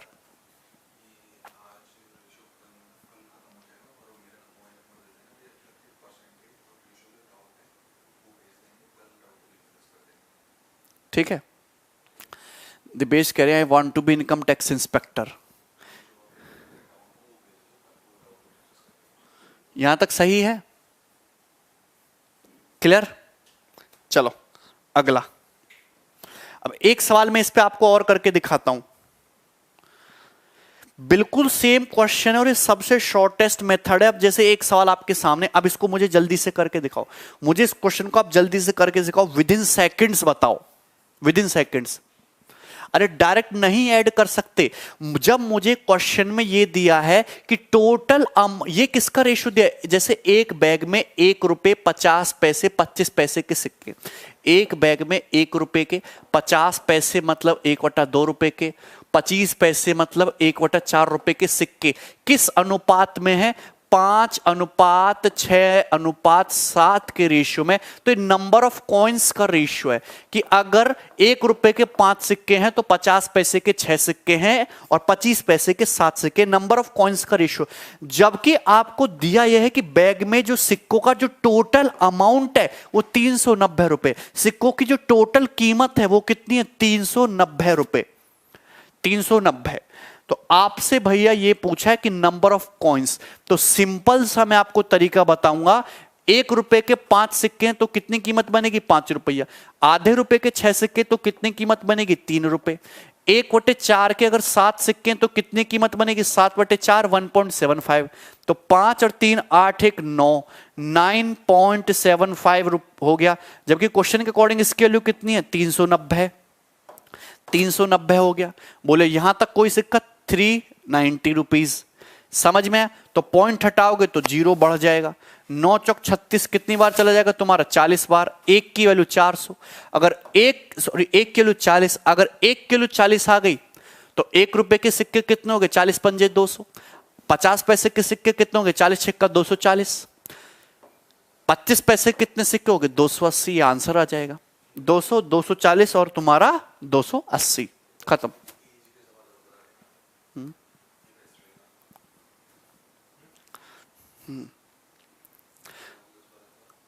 बताइए यहां तक किसी भी स्टूडेंट को कोई समस्या है?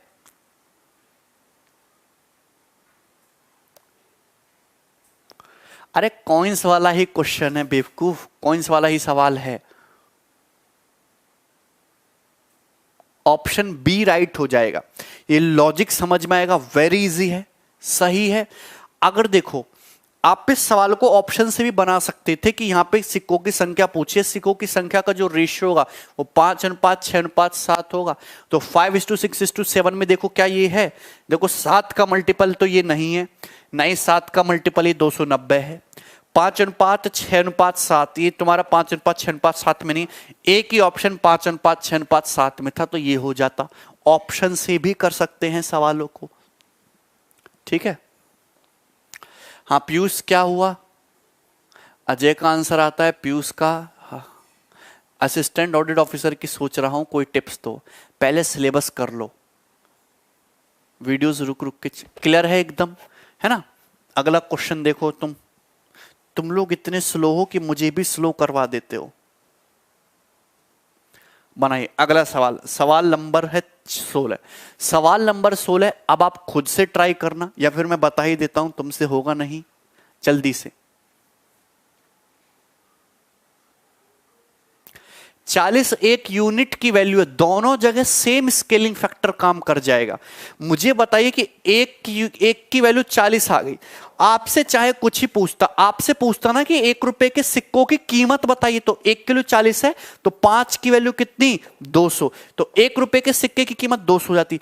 1 किलो 40 आपसे पूछता आधे रुपए के सिक्कों की कीमत बताइए, तो 3 × 40 कितना हो जाता, 120 रुपए हो जाता। ये जो है ये किसका रेशियो आ गया, ये मनी का वर्द, जो वर्द है ना सिक्कों की, उसका रेशियो आ गया 5:3 और 1.75, ठीक है। ये दोनों ही जगह काम कर जाएगा स्केलिंग फैक्टर। अगला क्वेश्चन लेंगे। A man has few coins of 1 रुपी, 50 पैसे एंड 25 पैसा। एक आदमी के पास 1 रुपए, 50 पैसे और 25 पैसे के कॉइन्स हैं। किस रेशियो में है, 1:2, रेशियो 1:3, रेशियो 1:4। तो 2 3 4 का एलसीएम होता है 12। पूरे रेशियो को 12 से मल्टीप्लाई कर दो, 2 छिक्का 12, 3 चौक 12, 4 तिया 12। तो ये रेशियो आ गया आपके नंबर ऑफ कॉइन्स का, कि बैग में जो सिक्के हैं उनकी संख्याओं का अनुपात ये है। 50 पैसे के बैग में 96 कॉइन हैं। 50 पैसे के कितने कॉइन है, 96। तो पूछा है टोटल अमाउंट कितना है, टोटल अमाउंट कितना है। शॉर्ट में समझाऊंगा, ध्यान से समझना। आप मुझे एक बात बताइए कि अगर मैं वर्थ ऑफ मनी की वैल्यू निकालूं, सिक्कों की कीमत का रेशियो निकालूं, तो अगर 1 रुपए के 6 सिक्के हैं तो उनकी कीमत कितनी होगी, 6 रुपए। 50 पैसे के अगर 4 सिक्के हैं तो उनकी कीमत कितनी होगी, 2 रुपए।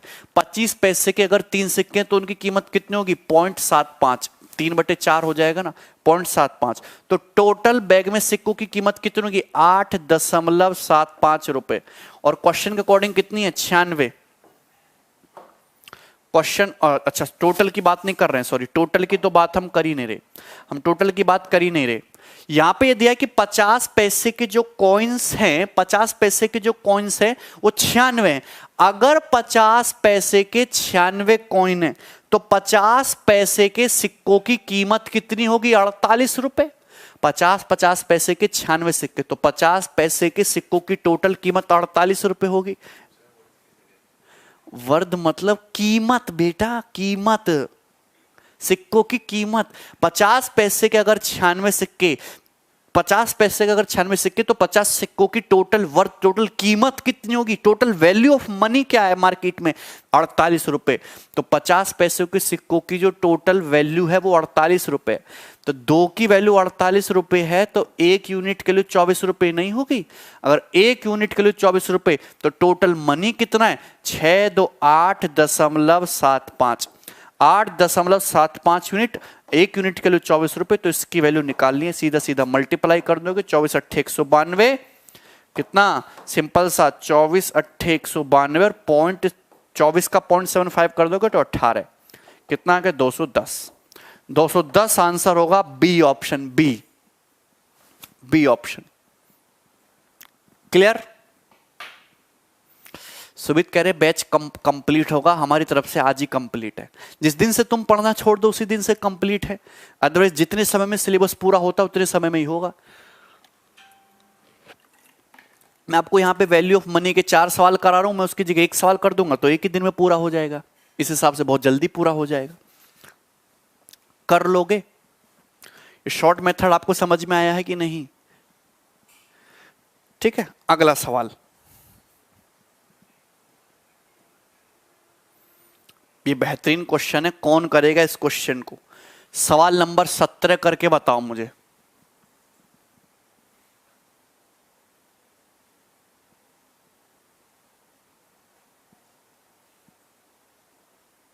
हम मिसलेनियस सवाल भी कराएंगे। अगला क्वेश्चन कराओ, ये जबरदस्त क्वेश्चन है इस पे, कॉइन्स पे। हाँ पंकज क्या पूछ रहे हो? क्लास नोट्स भी मिल जाएंगे राहुल।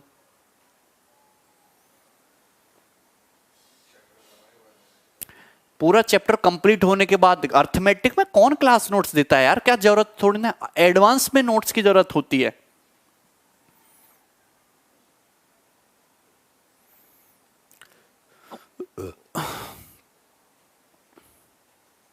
करो पंकज सवाल, ये अच्छा क्वेश्चन है। ए bag contains few coins of 50 पैसा, 25 पैसा एंड 10 पैसा। एक बैग में 50 पैसे के, 25 पैसे के और 10 पैसे के कॉइन हैं। Can be expressed by 3 consecutive odd prime numbers। Can be expressed by 3 consecutive odd prime number। सबसे पहले तो मुझे बताइए प्राइम नंबर क्या होते हैं? अभाज्य संख्याएं। प्राइम नंबर से अभाज्य संख्या ऐसी संख्याएं होती हैं जिनके केवल 2 फैक्टर हों, केवल 2 ही संख्याओं से डिवाइड हो। जैसे 17, 17 या तो 1 से कटता है या 17 से कटता है तो प्राइम नंबर है। जैसे 23, 23 या तो 1 से कटता है या 23 से कटता है, प्राइम नंबर है। जैसे हम बात करें तुम्हारी यहां पे 73 या 79, 79 या 1 से कटता है या 79 से कटता है, तो सब ये सब क्या है? प्राइम नंबर है। लेकिन अगर मैं बात करूं 99 की, तो 99 1 से भी कटता है, 9 से भी कटता है, 11 से भी कटता है, 99 से भी कटता है, 3 से भी कटता है, 33 से भी कटता है। तो 99 तो बहुत सारी संख्याओं से कटता है, ये प्राइम नंबर नहीं है। तो 2 मतलब प्राइम नंबर वो नंबर होते हैं जो केवल, जिनके केवल 2 ही फैक्टर हों। ठीक है, ये क्वेश्चन टफ है।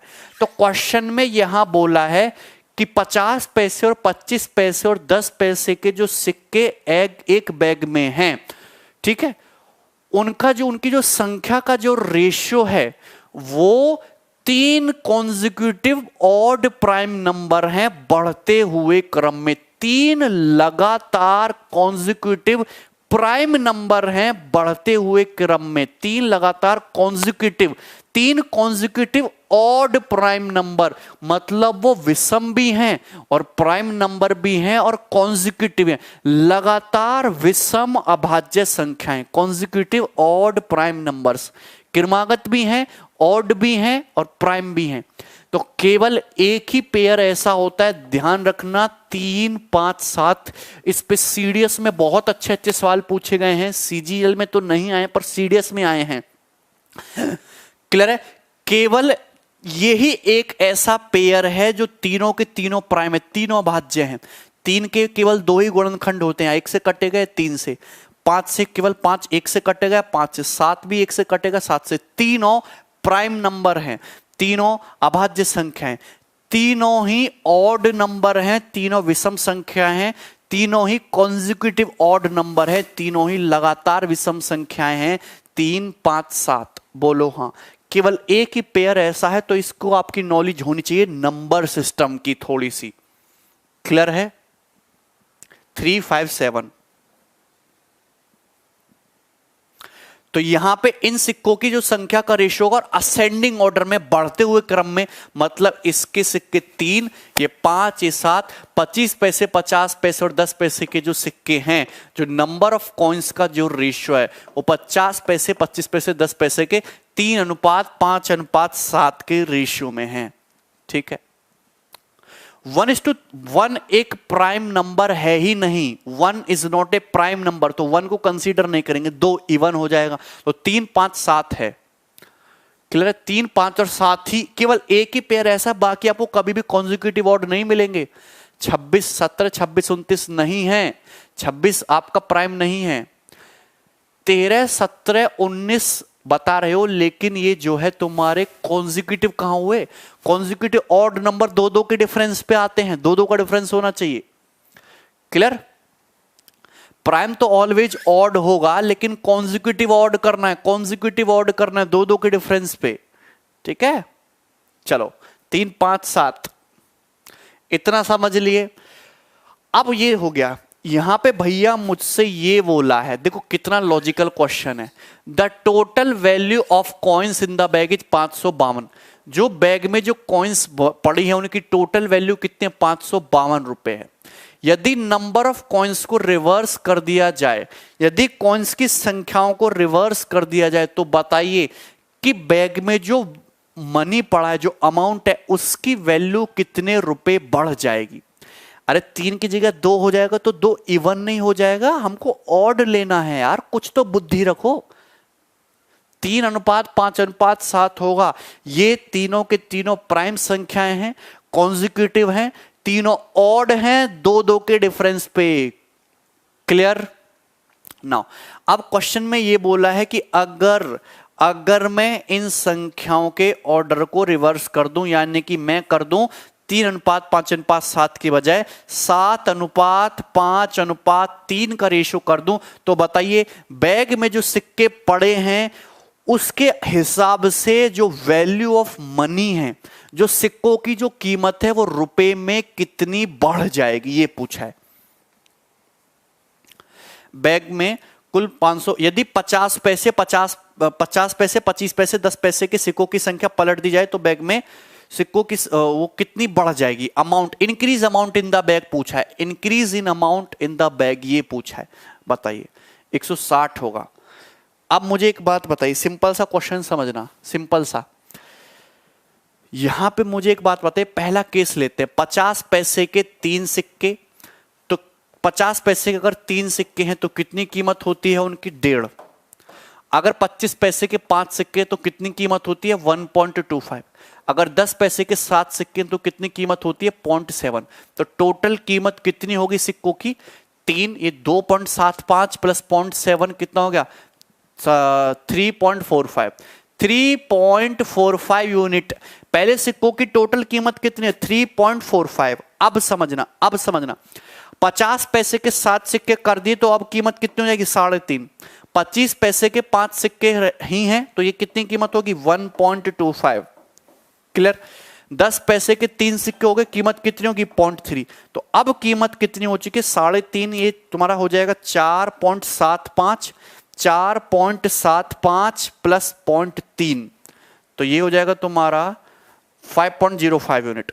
5.05 यूनिट बोलो हाँ। यहां तक कोई समस्या? यहां तक कोई समस्या है किसी तक? ठीक है, ये बात समझ में आई है। पहले 50 पैसे, 25 पैसे, 10 पैसे के सिक्के 3:5, 5:7 के रेशियो में, तो दिस हो गया 3.45, टोटल 3.45। अब रिवर्स कर दिए तो सिक्कों की जो टोटल कीमत है वो कितनी होगी 5.05 होगी। तो कितना इंक्रीज हो गया, कितना इंक्रीज हो गया मुझे बताइए। 3.45 से पहले 4 पे जाओ 0.55, फिर 0.5, 0.6 हो गया, फिर 1.6 यूनिट का इंक्रीज हो गया कि नहीं? 1.6 का हो गया कि नहीं? बताइए, कोई दिक्कत? आप मुझे एक बात बताइए कि बैग में स्टार्टिंग में टोटल वैल्यू कितनी है 552, तो 3.45 यूनिट की वैल्यू कितनी है 552 रुपए। 552 रुपए। अगर मैं पॉइंट हटाऊंगा तो यहां पे 2 जीरो बढ़ जाएंगी इंटू 100 रुपए, 345 की वैल्यू ये। अगर 5 से काटोगे 5 6 30, 5 9 45, तो ये 20 बार चला जाएगा। 69 से तुम्हारा 8 बार चला जाएगा, तो 1 यूनिट की वैल्यू कितनी आ गई 160 रुपीज। 1 यूनिट की वैल्यू 160 रुपीज आ गई। आपसे पूछा है कितना मनी बढ़ गया, कितना मनी बढ़ गया 1.6 यूनिट। तो 1.6 की वैल्यू कितनी आ गई 1.6 इंटू 160 यानी कि 256 रुपए। इतना अमाउंट बैग में 256 रुपए इंक्रीज हो जाएगा। सी ऑप्शन, सी ऑप्शन इस क्वेश्चन का सबसे सही उत्तर था 256।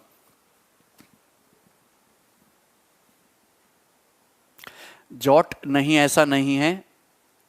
अगर मैं तुम्हारे कमेंट भी लूं, तुमको सवाल भी समझाऊं, लैंग्वेज भी समझाऊं, उतारने का भी टाइम दूं, तो ये सवाल 1 घंटे में होगा। है अच्छा लॉजिकल क्वेश्चन है, सिंपल सा, कुछ भी टफ नहीं है, सीधा रेशियो का खेल है। 256 इस क्वेश्चन का आंसर है, सी ऑप्शन। ठीक है, बताइए। तो पहले जो बैग में वैल्यू मनी था इतना था, अब वैल्यू ऑफ मनी इतना होगा, इतना इंक्रीज हो गया। और टोटल पहले बैग में 552 रुपए थे, तो मुझे 1 यूनिट की पता चल गई, निकाल लिया। ठीक है, मजा आ गया, मजा आ रहा है। चलिए, तो देखो आज के लिए इतना ही रहने देते हैं। और ये जो पीडीएफ अपलोड हो गई है, पीडीएफ जो अपलोड हो गई है, आप इसको डाउनलोड कर लेना। 5-6 सवाल इसमें बाकी रह गए, आप इनको सॉल्व करने की कोशिश करना। ठीक है, चलिए कल जो है प्रॉब्लम ऑन एजेस के मैं सवाल लेके आऊंगा, लेटेस्ट भी क्वेश्चन होंगे, प्रॉब्लम ऑन एजेस भी निपटा लेंगे कल, साथ साथ में रेशियो का एक छोटा सा पोर्शन है। ठीक है, चलिए ध्यान रखेंगे अपना, बाय।